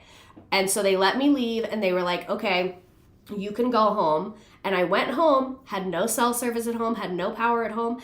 Even though I was not on the schedule for the following day, I came back to work because what the fuck else was I going to do? I had no power. I had no electricity. I wanted to tell my family I was okay. I wanted to get in contact with somebody. So I drove my happy ass back to work. They gave me a clean uniform and said, get in there, girl. And we made a lot of fucking money that weekend. That company did give us hazard pay. I worked at a hospital during a bad Texas ice storm, and they tried to get me a hotel, but I wasn't old enough to check into the hotel, so I had to drive home. No. Okay, so moving on from natural disaster preparedness. I told you we'd talk about it for a while, but it's just so interesting and important. Let's talk about the company's ordering system and their employees. So here's a reminder of their confusing ass, but kind of cool, ordering system. Let's talk about corporate pay, employees, all of that. So I could not find any like real articles about this, but I have a theory that part of the reason they use this ordering system, aside from the natural disasters, is so that they can accommodate employees that are semi or not fully literate. Semi or fully illiterate. Yeah, I wrote that correctly and said it wrong. So this is what I'm thinking, because like if you don't know how to read, you can learn this. This is no letters. It's colors and placement. You can learn this if you don't know how to read. Someone on Reddit, when there was a thread talking about their ordering system, this is what a commenter said. I could not find any articles, anyone talking about this. I only found it in comments on Reddit. Yeah, this is insane. Was this developed to help illiterate staff or to limit the training of employees who would then be able to read tickets and get better jobs? That's where my head is at. Another Reddit comment said, I am a former grill operator, master grill operator for Waffle House. Most of the people in the thread are missing the context this system is used in. On a busy weekend morning, you can have 4 cooks working the line. If they had to stop and read all the individual tickets, it'd be incredibly inefficient. This is a system that essentially uses symbolic language, and each cook can tell just by glancing at the plate exactly what they need to do. They can also listen for keywords related to their station when an order is called. It's actually incredibly efficient. And I can see where this would be a pain in the ass to learn, but once you learned it, you can just glance and you just know. I think most people think this is in terms of one person cooking one order, but that's not how an assembly line works. So I can see where you have multiple people rather than passing the ticket. I can see where this totally works awesome. This is my take that I was kind of talking about on TikTok. I think Waffle House knows and understands the literacy crisis. I think Waffle House clearly is great at logistics. They clearly have very smart people running their organization. And I think that they know that a lot of adults in the food industry struggle with literacy. A lot of those adults in the food industry are also incredibly hardworking and talented people that you want working for your business. So what the greatest thing to do would be to teach them how to read. To be like, you're a great employee, we're going to teach you how to read. Waffle House is making a choice to not do that. And even if it's a passive choice, that's still a choice. So instead what they do is they accommodate being illiterate. Most workplaces do not accommodate being illiterate. Most workplaces will fire you if you are illiterate because you cannot do things that they require. So if you get a job at Waffle House and you don't know how to read, you're probably not going to quit. Even if they treat you like shit. Even if they give you a bad schedule. Even if you don't get raises. It is a job where you can get benefits where you don't have to know how to read for a lot of these positions. I think it is a retention technique because Waffle House could choose to offer free classes where they teach their staff to read. They don't, because then that staff would probably leave the organization. If they wanted to help these people, they would teach them how to read. These employees make money for them, and Waffle House wants to keep that. Like Waffle House has said many, many, many, many times, they care about being in the community and building relationships. And they know that their employees are the ones that do that. To have employees building community relationships, they need to stay in their job for a fairly long time. And if you think about your local Waffle House, if you've been, many small children know the staff. It is an amazing place to take small children. Like, I have a nephew. He loves Waffle House. So lots of little kids go there all the time and they know the employees. And so that it becomes like a family establishment. So you need those employees staying there. Retention also saves a lot of money because you don't have to train new people.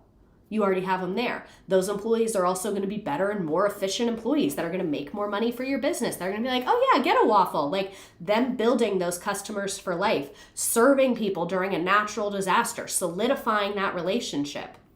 So I think it comes to retention, and I think employee retention is a key part of their business model and the vibe that they've curated. And like I said, it's not like they're holding them hostage. It's not like they're like, you have to work here till you die. But in a way they are, because if you're illiterate, you're going to be very hesitant to give up that job, as opposed to other restaurants like McDonald's or Applebee's or wherever, where you do need to know how to read and write. From just anecdotal evidence, I see a lot more employee turnover in those restaurants than I do at Waffle House. I've met multiple Waffle House employees who have been at the same location for years and years and years. I'm not saying they're illiterate, but they could be. You know what I mean? It's icky, but it's not the worst. That's what I mean. Like, a lot of companies just say, oh, you're illiterate, we won't hire you. So, like, kind of the same way with, like, the marketing and the integration. Like, could be better, could be worse. I just think it's very, very interesting. So, I wanted to just show a couple different things that I found about them hiring and things like that. So, they have what's called Waffle House University. I could not find anything about this online. I don't know if they got rid of it. I know it existed because I did seriously consider doing their management training program when I was graduating college. But I found this little pamphlet thing that looks like exactly what I got a couple years ago. So restaurant managers, like of one location, can make between $45,000 to $59,000 a year. And keep in mind, they were like recruiting me as a manager, and I was like fresh in college. That's not bad. That's more than I made teaching fresh out of college.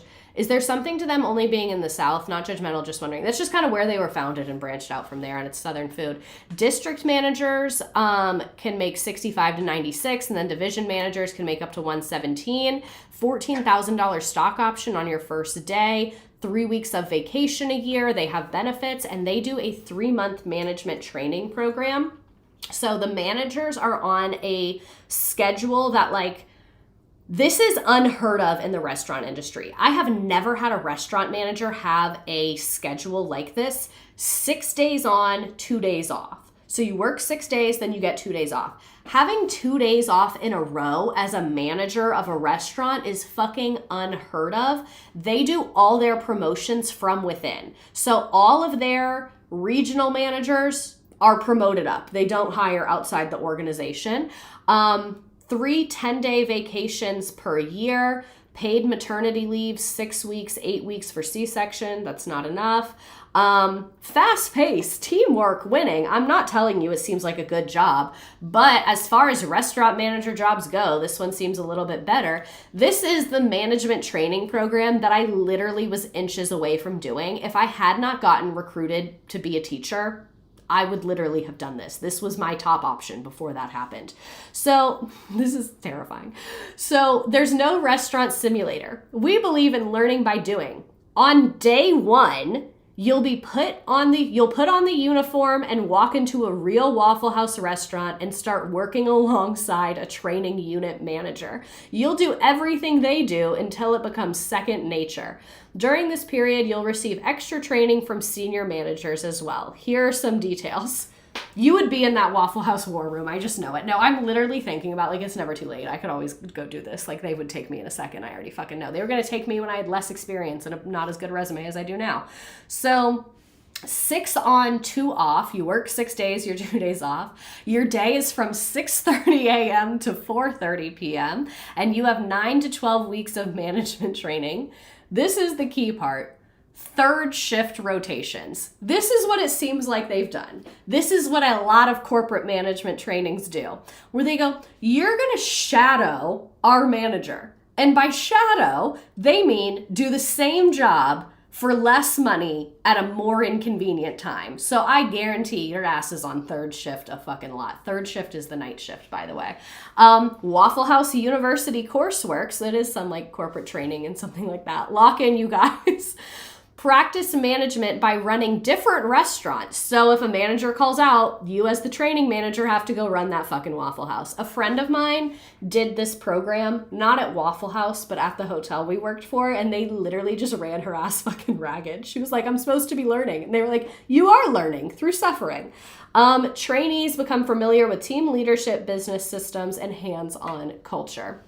So ultimately, I did not do that because on day 1, you'll put on the uniform and start working. We don't even have like a 1-day, hi, how are you, in like an air-conditioned conference room. It does feel like boot camp, but then you literally are a GM after this. So this is like the hack to not have to work your way up, I guess. So these are their hourly careers. So this is like the not managers.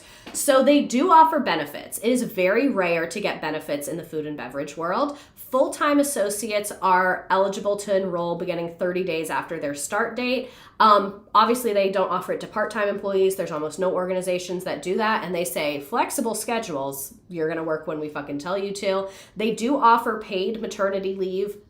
Very unheard of to have paid maternity leave in a restaurant. Really not long enough, 6 to 8 weeks. You have to have worked there for 2 years. But again, I don't want to measure them against what is right. I want to kind of measure them against the norm, and this is far above the norm in my opinion. Stock ownership, PTO, 1 hour for every 30 hours worked. That's not great. It's not horrible. So they also can get paid in cash, and they get paid every single week there, the hourly employees do. So the pay there seems very... Doesn't Starbucks give health benefits to part-timers? Yes, they do. They're one of the only companies that does that. So the pay seems pretty normal. Servers make about $3 an hour. That's The serving minimum wage federally is $2.13. So it's higher in places where it's legally required, but they basically pay low like everyone else. Cooks can earn from 10 to 21, depending on the Waffle House. I can see in different areas they would make different amounts of money. Restaurant managers, $94,000. Higher up people are paid bi-weekly, but like low-level hourly employees get paid weekly. I know they used to get paid in cash. I know now they think they have like the little debit card or direct deposit. And Waffle House on Glassdoor is 3.3 out of 5 stars. If you don't know what Glassdoor is, it's basically a website where you can review a job. Like you can be like 5 stars, I loved this job, or like 1 star, I hate this job. And 3.3 is like kind of as average as you could get. But like always, it is a corporation. It's not going to be all sunshine and roses. It's just not. So let's talk about, you would be so slay as the manager of a Waffle House. Honestly, everyone would love you. I really think that might be like my next career. I'm really thinking about it. Maybe. It's never too late. I love the restaurant business. The only thing I don't love about it is working nights and weekends. That's what I fucking hate. It's so horrible. And this is probably like the worst idea anyone's ever had, but maybe once I have kids, I'll do it, because when you have kids, you have no free time ever. So who cares when you're at work? Because your life is horrible anyway. You know? Because like right now I'm like young and fun and I have free time. So I don't want to be at work at night and on the weekends. But if it's that or hang out with a bunch of toddlers, maybe. You know what I mean? We used Glassdoor for my marketing plan this past school year. In that class, we chose a company to focus on. Phenomenal teacher in class. Oh, that's a cool project. So let's talk about where Waffle House could be improving things a lot. So this is from an article titled Waffle House Cheats Workers on Pay, Labor Group Says. I think this was a NBC maybe article, one of the big ones. Waffle House shafts its servers out of a portion of their pay by requiring that they also wash dishes and cook. So they have rampant wage theft by performing non-tipped work for tipped wages. So what that means, if I am a server and I am making $3 an hour, that is because, or rationalized as, well, I make tips. So I should only be serving customers because that's how I make tips. But at Waffle House, the servers sometimes have to cook the food and do the dishes.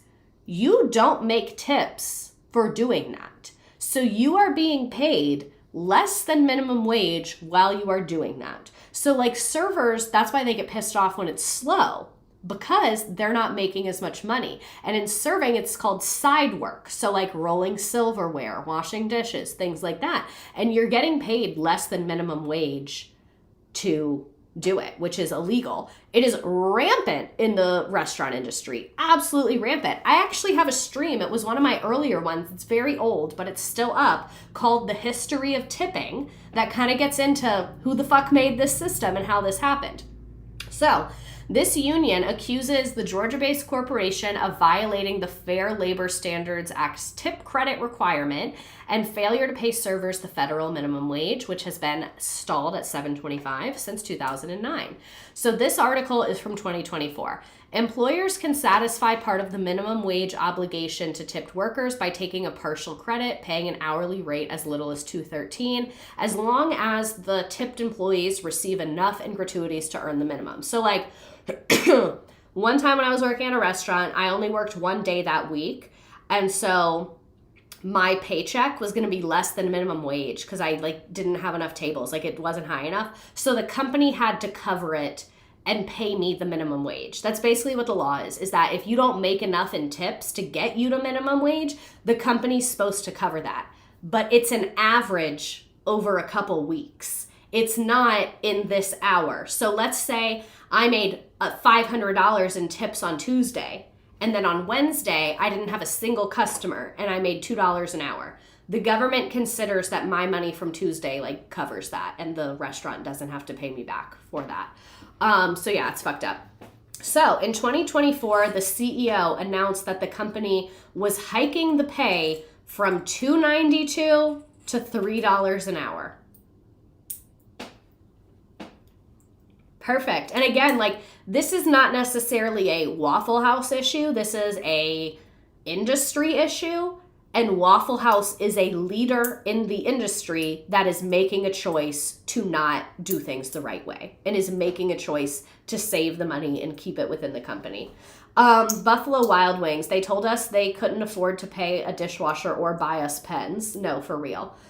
OMG, yay, rolls eyes for an $8 bump. Eighth of a dollar, bro. Yeah, it's really not good. So this is what a Georgia resident who has worked at Waffle House for 30 years, Cindy Smith, said. It's a bunch of hooey. They say we're all family, but when your family needs something, they don't care. Many of their employees live in motels. They get paid week to week, adding Smith, who she said frequently goes hungry to pay for her car and auto insurance.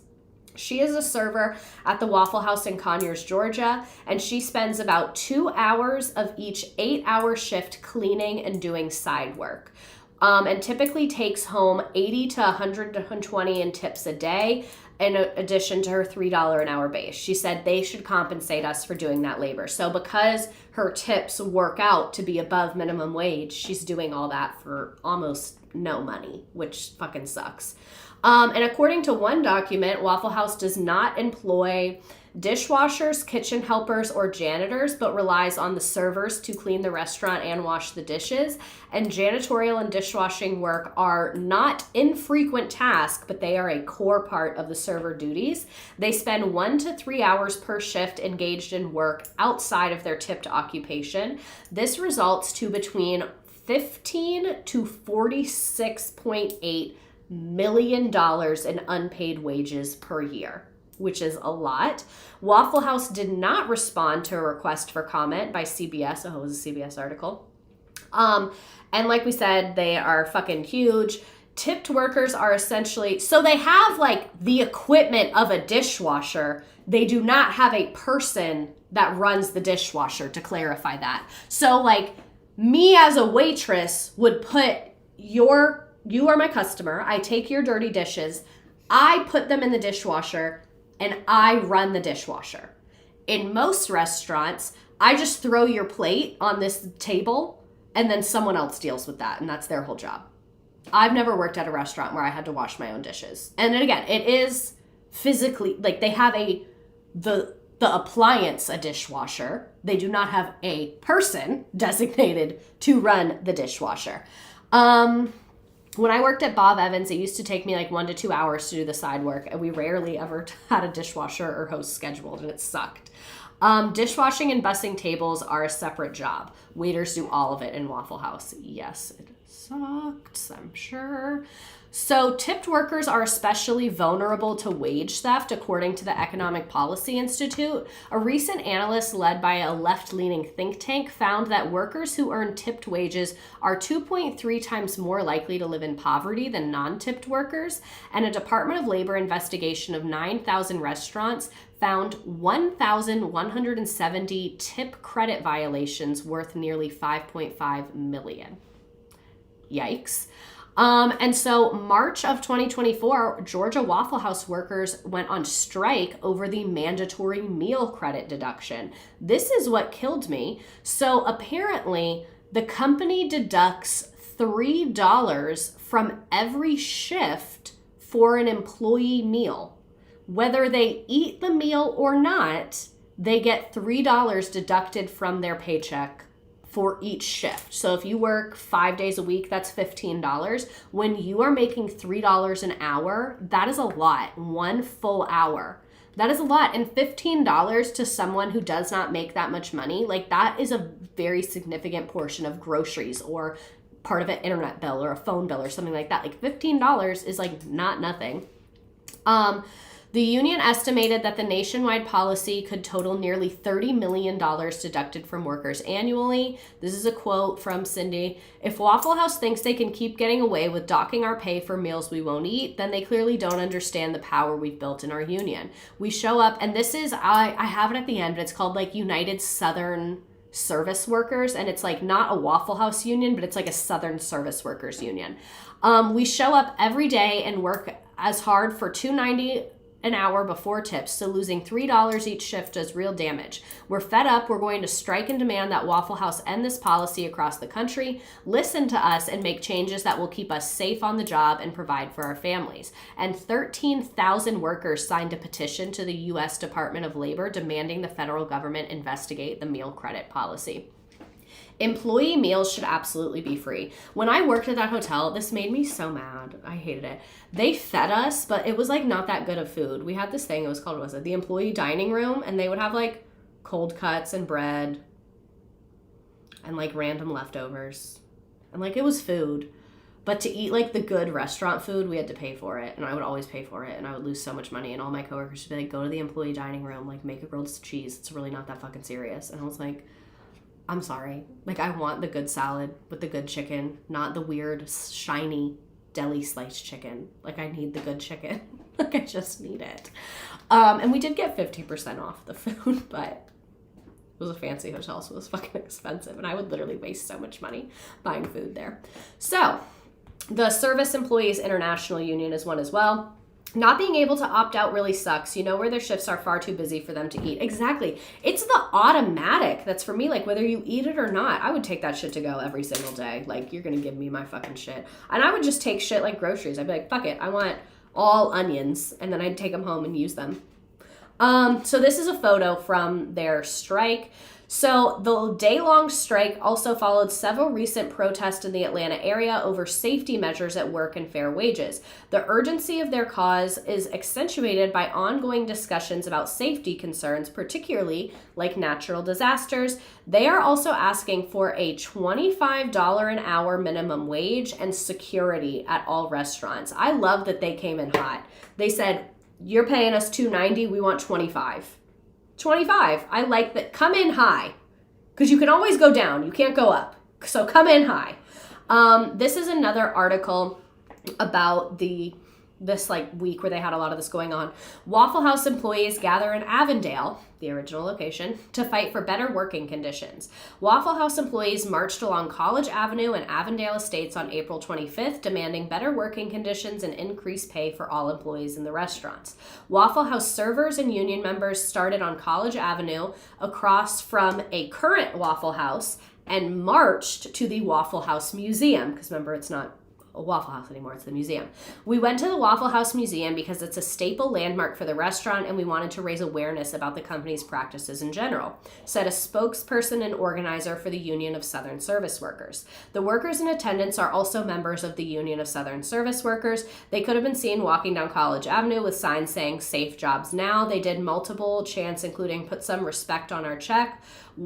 This Waffle House is mine, pay us $25. What do we want? $25. If we don't get it, shut it down. And this is from Decatur-ish. It's a local news outlet. So like y'all know I stand by my local news outlets. They're really doing the real reporting. So one of their things they're upset about is dangerous working conditions. The National Council for Occupational Safety announced its 2024 Dirty Dozen list. So this is a list of employers that have unsafe practices. Waffle House was on the list in 2024, and it is released annually during Workers' Memorial Week. So thank you to the workers back then. I've talked about this on here. People died for us to have minimum wage. People died for us to have workers' comp. People died for us to have OSHA. And to me, when I am saying like Americans that died for our freedom, that's usually who I'm talking about. So I like that there's a Memorial Week for the people that died in that fight. Restaurants in this 24-hour, 365 days per year chain have developed a reputation as a hotbed for violence. A worker was shot and killed in 2022 and multiple shootings already in 2024. Workers are organizing to win better safety and security. This also makes sense with Waffle House primarily being in the South, where there are not as strict of gun laws. More of their customers are going to have guns, and there's going to be more violence when there's more guns. The Waffle House employees are built different. This is an Inside Edition report about They serve more than 200 million customers a year. And since Waffle House is open 24/7, if you've got the munchies, they're there to feed you. But Waffle House is sometimes the scene of some pretty wild moments late at night. Lisa Guerrero went looking for answers why. Waffle House gone wild. Crazy scenes like this are Very playing out common. at Waffle Houses across the USA. Waffle House is one of the nation's largest fast food chains with more than 1,900 locations in 25 states. But the 24-hour chain and its huge yellow signs have become infamous for rowdy late-night crowds and all-out brawls. And it makes sense. It It's gets late pretty night. vicious in a Waffle House. Oh, Haley this girl. Booth, aka Waffle House Wendy, I'm gonna play that back. This is her nickname is Waffle House Wendy. She went viral because someone threw a chair at her and she swatted it away with one hand. I'll show it to you again. all-out brawls. It gets pretty vicious in a Waffle House. Haley Booth, Look at her. aka Waffle House Wendy, One recently hand. became an overnight sensation when video of this late-night brawl went viral online.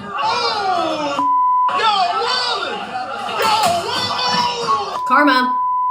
That's Haley right there, This is how I deflecting a picture metal you in the chair classroom. hurled at her It's by an crazy. angry customer. All I did was just pick up my arms to stop it from hitting me in the face. Watch as the customer throws not one, not two, but 3 chairs at Haley, who says working the overnight shift at Waffle House can be dangerous. Why are so many fights breaking out inside the famous restaurant chain? To see for ourselves, That's Miss we sent a Redacted's team cousin. of producers Stop. to 10 Stop. Waffle Houses, some of the busiest in the country. At this Waffle House in Atlanta, where 5 teenagers were shot and 2 people were stabbed, there's now an armed deputy Thumbs standing up. guard. In fact, every Waffle House we visited had armed security, surveillance cameras, and even a loudspeaker warning customers they're being recorded 24/7. This is Waffle House Security monitoring and recording all activity at this location with live audio and video. I have never personally had an experience like this at Waffle House, but I will say I have only really gone to Waffle Houses that were not in super busy areas. I can see where a Waffle House like in downtown Atlanta, people are fresh out of the club. I can see where the like things get a little more intense there. It was super crowded. I've more been to Waffle Houses like when I've been at a Waffle House late at night, it's been in like a remote rural area. So it's like a very different vibe. It's spooky, but in a different way. James Shaw Jr. is known as the Waffle House hero. That's Shaw tackling an armed gunman and throwing his assault rifle over the counter at a Waffle House in Nashville. We hear about a mass shooting, but we never think it's going to be us. 4 customers were killed before Shaw saved the day. What was going through your mind at that moment that you were actually rushing towards him to grab the gun? My main goal in that moment was to point the gun down and separate him from the gun. Former police officer Leonard Sipes says most of these incidents happen late at night because Waffle House is one of the few places open to eat 24 hours a day. If you have young people congregating under the influence of drugs, under the influence of alcohol, it's a mixture that is bound to create problems. I could have told you that. When are we getting a TQT and Green Brothers collab? When y'all harass them into talking to us? That's when. So rare for me to care about the British, but this TikTok was really funny. Hello, I'm the person who posted the video saying that 100 Brits would definitely beat 100 Americans, and I would like to revise this statement. The amount of videos that have been made threatening my safety is mental. I was joking around, alright? Jesus Christ. I was also very confused by people saying that the workers in the Waffle Houses would be the reason that America would win. So I did some research.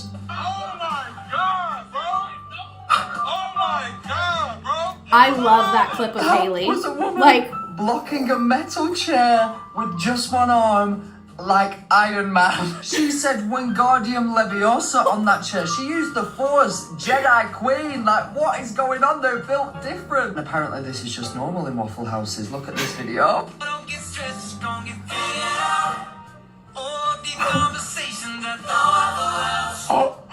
Watch him, watch him. He just carried on eating his food. What is going on? This is but a fraction of the videos that I've been tagged in. I can't wait to show you more. People from the UK, I know that we feel like our Weatherspoons are the most terrifying place in the world, which they very much might be. But honestly, that Waffle House shit is mental. I feel like I need to go to America just to experience it for myself. Like, what is this mysterious Waffle House? I'm still not convinced, alright? But you've got me thinking. You should be convinced, sir. But yeah, and that's why, like, this is my culture. Like, I'm from Georgia. This is literally my culture. Oh. Like, I can speak on it.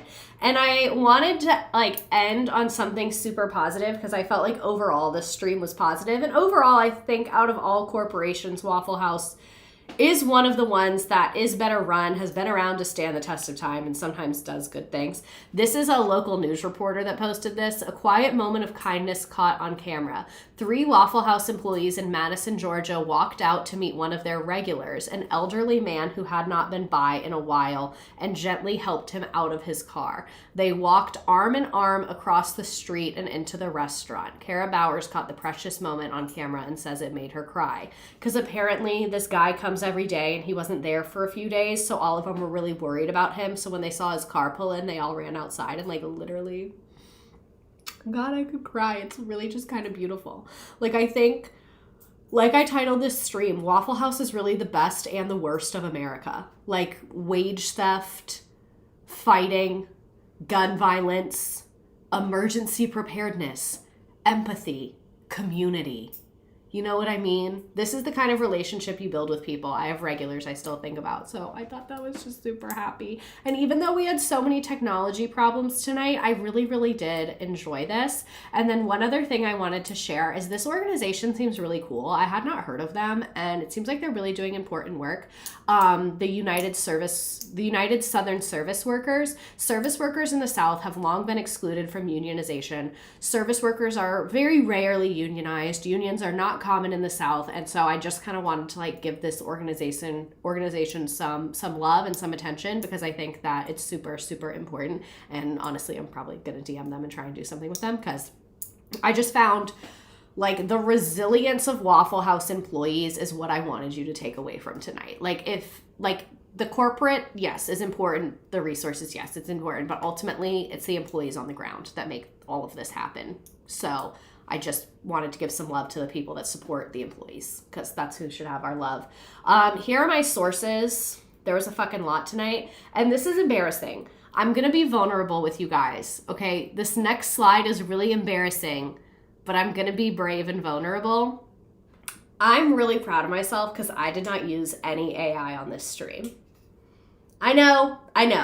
The bar is on the floor, but I've made streams about, I've used AI in the classroom, I've used it at work, and I just felt like in the last 6 months especially, I could feel myself getting dumber. Like, I could feel myself getting actively stupider. I felt like my writing skills were going away. I felt like my critical thinking skills were going away. I felt like I wasn't thinking of things as quickly as I used to, because I knew, oh, I can have ChatGPT do it. Oh, I can have AI do it. And I have just seen too many mistakes in AI. Like, I have used it. I've never been like, make the stream, but I've used it to, like, help research and put information in different formats and stuff like that. And so, like, I was like, I shouldn't be doing that. Like, I was like, I had found it make too many mistakes, and I could feel myself getting stupider. So I was like, I'm not going to give up my intelligence and my critical thinking, something I think that I'm, like, really proud of and is important, in order to save time to have a worse outcome. You know what I mean? And so that's why I was like, I debated even talking about it with you guys, because, like, I'm not going to tell you that I'm never once going to use AI ever again. Like, I'm not going to commit that. But I was like, I'm tired of using it for writing. Like, I'm tired of it. And I felt like I got in this really bad trap at work. And someone said, like, I use AI so much in the chat, and they said Magic School, which is like a teacher one. This is what I'm going to tell you. I use it very heavily at work. That's also something I'm trying to change. I'm actually being at my same school, but starting a new position in the fall. That information about that coming later. But part of the reason I am making changes is because I was like, teaching is so overwhelming that if you're not using AI, it's impossible to get everything done. There's so much useless paperwork that no one reads that I use AI for. And, like, I would send in a lesson plan written by AI, and then admin would send me back feedback that was written by AI. And I was just like, this is fucking stupid. Like, this is literally just so fucking stupid. And just, like, I feel like AI is getting so out of hand. I'm not an anti-technology person. There has been times it's been useful to me. It's been helpful to me. Like, one thing I had it do is I put in all my kids' standards and I had it make a vocab list from the standards. Like, there are very valid, helpful things to use it for, but I felt like it was just getting so out of hand and I was getting so stupid that I was just like, we're done. The snake eating itself. I am for AI. I'm the AI for my department. I read all the emails and I should not. The faculty forwards them to me. I feel like my kids deserve lessons and feedback and assessments written by me. Yeah, like all of that. So like, I don't know. I just kind of wanted to talk about this because I don't really have any definitive statements about AI that I'm never going to use it again or anything like that. But and then same thing, like in grad school, I had to use it a lot for grad school, but doing my stream is something that I love, and I'm at a place with AI where I'm kind of like, I'm only going to use it if I have to use it, as opposed to maybe like 6 months ago, I was like using it for so much stuff because I was so overwhelmed with work that I just felt like I was drowning, and so I was just using it to churn stuff out as quickly as possible. But like, sometimes it would do research for streams that I felt like it didn't do an awesome job on, or I'd find mistakes in it. And then like, I always read through it and I would fix the mistakes, but God forbid I didn't notice it. And I'm like putting something out that's wrong and incorrect. Like, that is horrible to me. So I'm at a place where I'm really trying to like stop using it. I turned off Copilot on my search engine, but it still shows up. So yeah, I'm just like, it's nuanced. It's something I don't want to be using. I have used not so much for stream, but very heavily for work. What I will tell you is like the Ashley Madison stream. I did use it a fair amount for that. And that's part of what made me decide to stop using it, because it had so many mistakes and it misinterpreted so many things that I felt like in a way it took me longer, and I was like paranoid. Like going through it, I was like, I'm afraid I'm missing mistakes in this. And it is getting dumber. AI is actively getting dumber. So yeah, I just kind of wanted to talk about that and tell you that I make a commitment, like as the writer, producer, director, everything of this stream. Like I told y'all, I used to have my assistant help with them, but like I just love doing it myself. I feel like it turns out so good. You can tell my passion was like radiating through tonight because I did this myself and like didn't use a computer and didn't use a paid assistant. I love that, and it's such a good feeling. Another reason that honestly, like, this is dumb, but I'm gonna give credit where credit is due. Do you guys know who Sarah Shower is? She is a huge role model for me. I have been following her since I was very, very young, since her Vine days. And she has a podcast. I don't listen to it, but she posted on her Instagram story where someone was like, do you use AI for research? And she posted a book that was full of tabs, like multiple tabs on each, sorry, I keep burping, multiple tabs on each page. And she said, no, literally just, do you use AI? No.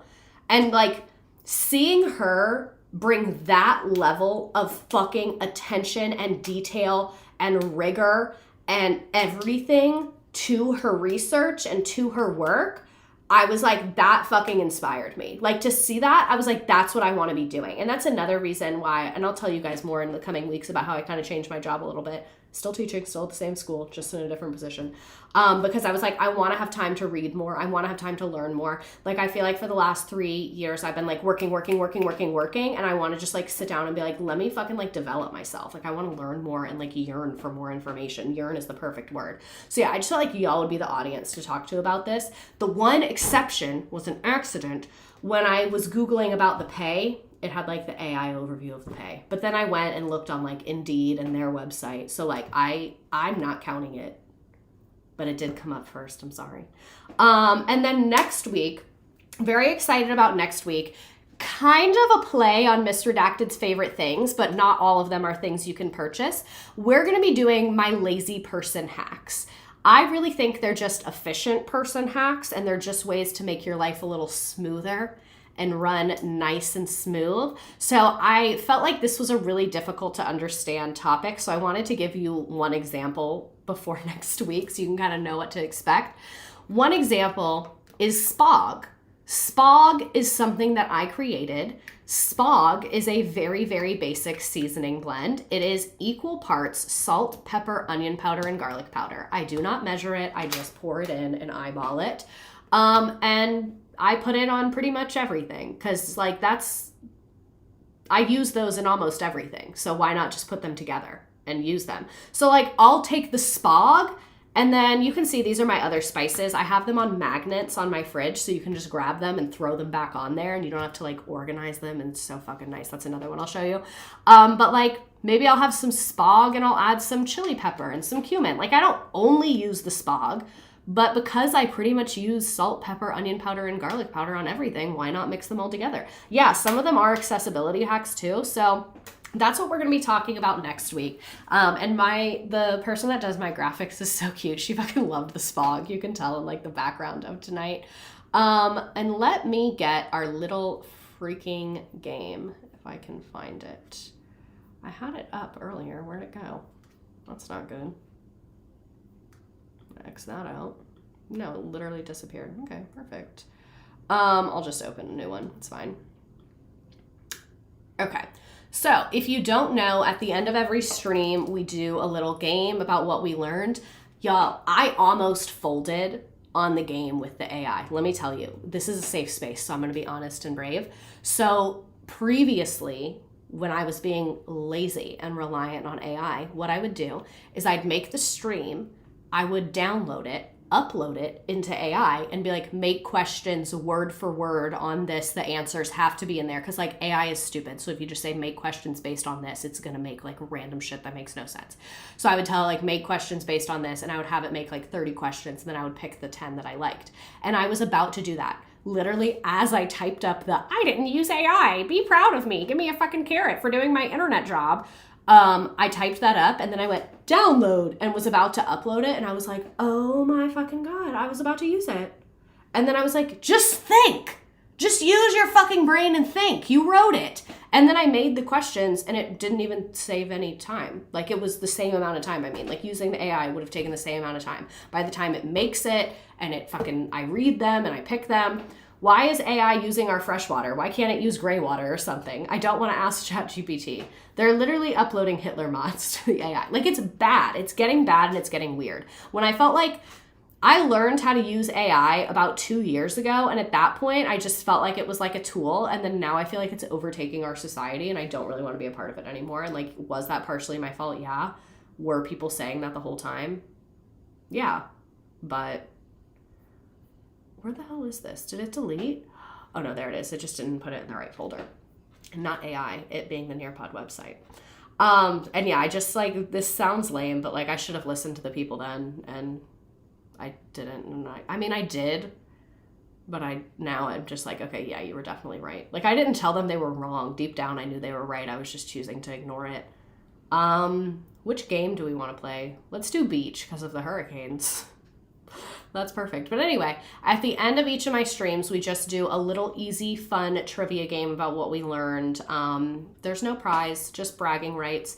You have a pattern that you've been able to recognize. That's the first step to changing your behavior. Yeah, the link between AI and spiritual psychosis is not great. Exactly. So like when I was introduced to AI, I was like, wow, what a great way to reconfigure information. And then when I saw people like using it as a therapist, using it like with their kids, having kids have AI teach them, I was like, whoa, who the fuck said that? Who the fuck said we're doing that? And that's why I was just like, this is gross. This is really, really gross. I don't even know what Italian rut is.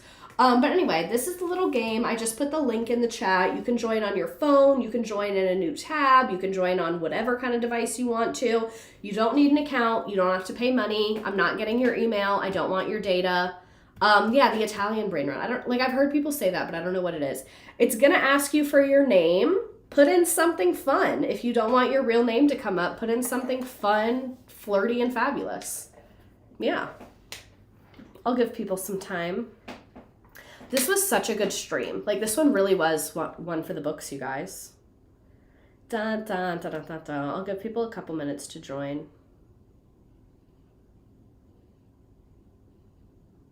Oh, someone tagged me in a thing about A-Push and Love Island. I don't watch Love Island, but I respect the culture of Love Island. It's just not something I have the time for.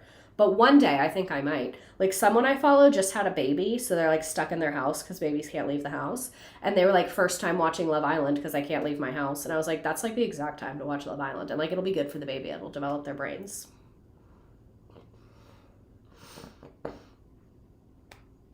Sorry if you can hear my snot.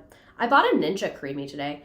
Why can't babies leave the house? Well, they can. It's just a pain in the ass. Well, like when they're really little, they can get sick really easily. So if it's winter, you probably should not take them in public. Like you can take them on a walk, but you're not really supposed to take babies to crowded places because they don't really have immune systems and they can't get a lot of their vaccines till they're like a little bit older. So they're like really exposed to a bunch of stuff.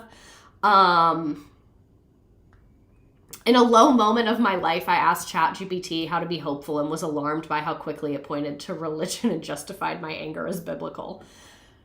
That's so real for you to admit. And this is a safe place for you to admit that. Like, this is a safe place for recovering ChatGPT addicts. And like, I was never an addict to that point, but as someone who was using it for too many things, I will recognize you. And I hear you in this moment. If you're not breastfeeding, they aren't getting antibodies. I'm very pro bottle BT-dub though. We listen and we don't judge. Oh yeah, back to the babies. So one, they can get diseases, but the main reason I was referring to, they're just a pain in the ass to leave the house. So infants go to sleep like every 30 minutes and then they have to eat like every 2 hours and then they shit their pants constantly because they're eating constantly. So like they just require a lot of stuff. So people with infants tend to not want to take them out too much, you know? Yeah. My state rep was assassinated. It was a dark time. I'm genuinely not judging you. This is one thing that like, I don't want to keep using it for this, but like, I've yet to find another alternative. So I'm sorry. When I'm a homeowner and when things are broken in my house, I take pictures of it and put it in ChatGPT and I'm like, hey, what's wrong with this? Because when you try and do that for Google, all you get is like sponsored ads of contractors trying to scam you. So like when I'm just like, literally, what is that item? So if anyone knows a better solution to that, that's not AI, let me know. The Midwest state rep. Yeah, that was relatively recent. It was, where was that? Minnesota? And it really breezed past the news cycle, which was jarring. The 2-hour timer starts when they start eating, not at the end of feeding, so it's fucking constant. Yeah, so like babies eat every 2 hours and it takes 30 to 45 minutes to feed them. So let's say it's 4 p.m. I start feeding a baby. That baby's gonna be full at about 4:30, 4:45. They need to eat again at 6 p.m. Not at 6:45, at 6. So it's like, they're just fucking constant. So why would you take it out of your house? But let me go ahead and start the game. There's 35 of you there. If you have not joined, it will let you join late. I could get a journal for all of that for real. I'm glad we're talking about this, and I'm glad that y'all are not like eating me alive. I was a little bit afraid. But I think it's important to talk about, because like I think a lot of us innocently used it as a helpful tool, and then now we're kind of like, oh God, things are not good.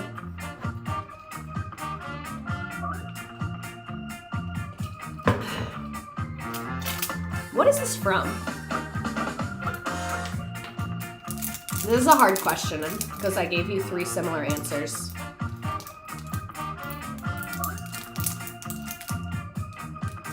I asked Reddit. There's always nerds ready to assist. Oh, that's a good idea. I should make an account on Reddit. I just read. I don't have my own account. I've never posted.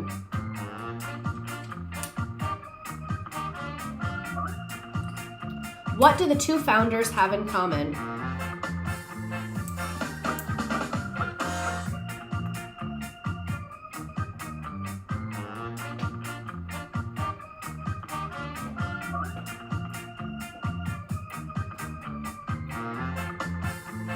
We were here for a long time tonight. Thanks for sticking with me. The technology problems really threw us.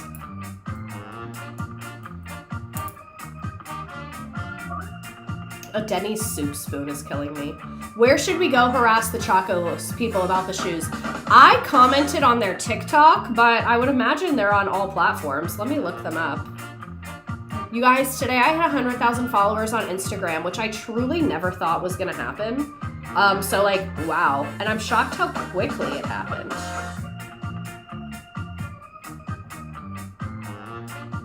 Chacos. Yeah, I commented on their TikTok. Which one did I comment on? The one that was a picture. I got 28 likes. They didn't reply though. I'm the soup spoon. Choco. Should I harass Choco or Waffle House? Because Choco is where I commented. Oh my god, and even on fucking Instagram. I searched Choco on Instagram. It sounds like a slur now. To go fucking comment, and the Meta AI gave me a summary of what Chocos are. Leave me alone. Genuinely leave me alone. I'm gonna take a screenshot, or I'm gonna take a picture with you guys. Actually, after the game, I'm gonna put it back to the Waffle House one, and then I'm gonna fucking take a selfie and tag them on Instagram. We're getting this done, people. We are getting this done. This is what we're gonna do. We fucking got this. I want the tan ones that look like a waffle, but that's just me. Choco would probably be the one that's doing marketing and promo for it. That's what I kind of get, and on Instagram, it's like a collab post. So I'm gonna tag both of them. I know they both have them. Someone will send it to me. Why does Waffle House use their weird ordering system? All of them are right. Actually, I'm gonna take a picture while, ow, I hit my elbow. While you all play the game. Don't look at the back of my head.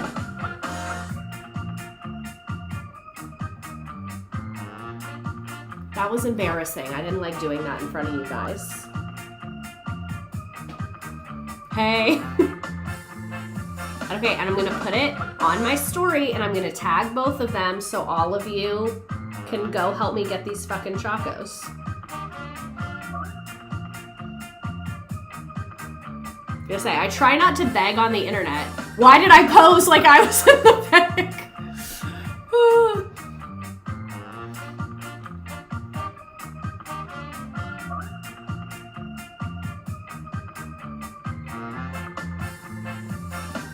I also posed. Smile pretty for the camera.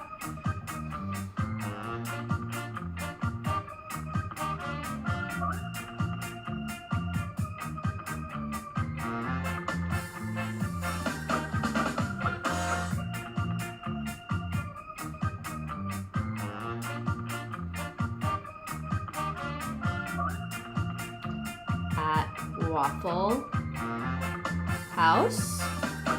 At Chocos. Choco footwear.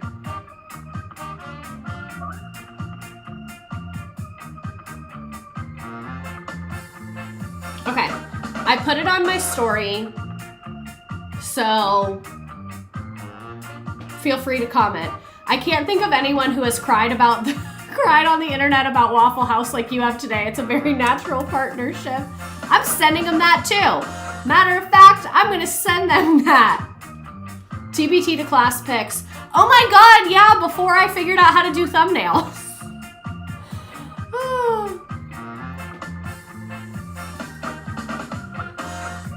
This company is absolutely a representation of America's best and worst. Spectacular stream. Dare I say a top 10 contender. This one's up there for me. This one is truly up there for me. And I will say, when it comes to using AI for the stream, I did not use it at all for the first like 2 years. And then when I started teaching, I still wasn't using it. And then I hired my assistant, and she was doing a lot of the stream work. And then when I would jump back in, that's when it started, as the last couple months, and I don't like it. Eleanor Gold in first place, Toddles in second, Smothered and Covered, Mega Waffle House, a Wawa parking lot, Upside Down Butter with Blueberries, Jay, Caitlin, a Waffle House parking lot, Amanda, Skyline parking lot, not a Waffle House, it's a Waffle Home, Waffle Amy, Waffle House iPhone, a Denny's Soup Spoon, and I will scroll through the rest. Lots of Waffle House parking lots. Very, very good to see you all. Thank you, thank you. Fourth place, nice job, Megan LaFlame. Memes, anything to share? How are we feeling? How are we doing? I'm gonna send these fucking screenshots to myself. Airdrop, baby. Boom. I probably won't put this up till tomorrow just because I'm kind of like over it and want to go lay down. Ugh, that screenshot is bad. I'm going to scroll back and screenshot it again. It's like blurry. Or not blurry, but like it's like cropped weird. There we go. Oh my god, I can't wait to look at the memes. Hold on. Let me airdrop this to myself or else I'll forget and delete it. And then I'll look at your memes. I'm coming, I'm coming, I'm coming. This is how I felt when I was teaching on Zoom and I would have like 90 windows open. Okay. Joe Rogers Toddle House, a Waffle House. My destination, the Waffle House War Room. Oops, I missed my exit. Waffle House FEMA. Any other source of information? Oh, y'all are funny. Y'all are very, very funny. I'm gonna post again on my story and tag them again. I love lay down time, I know, right? Congrats all. And again, congrats to Megan LaFlame. We are very, very proud of you. Like, it genuinely warmed my heart that you told us that and to see that message. Like, to me, this really is a community and you guys are very important to me. So to hear about important things in your life from anybody, but especially from usernames that I've seen for a long ass time, it just like really gets me hype. I love your teaching style. I'm bringing your energy into my first year teaching civics. Ooh, check out, I have a very neglected YouTube channel called E&E Teachers. There's not much on there, but what's on there is very helpful. It's teacher stuff. It's about like how to handle things, first day of school, lots of things like that. Love my E&E Teachers, even though I never post on there, trying to prioritize that more too.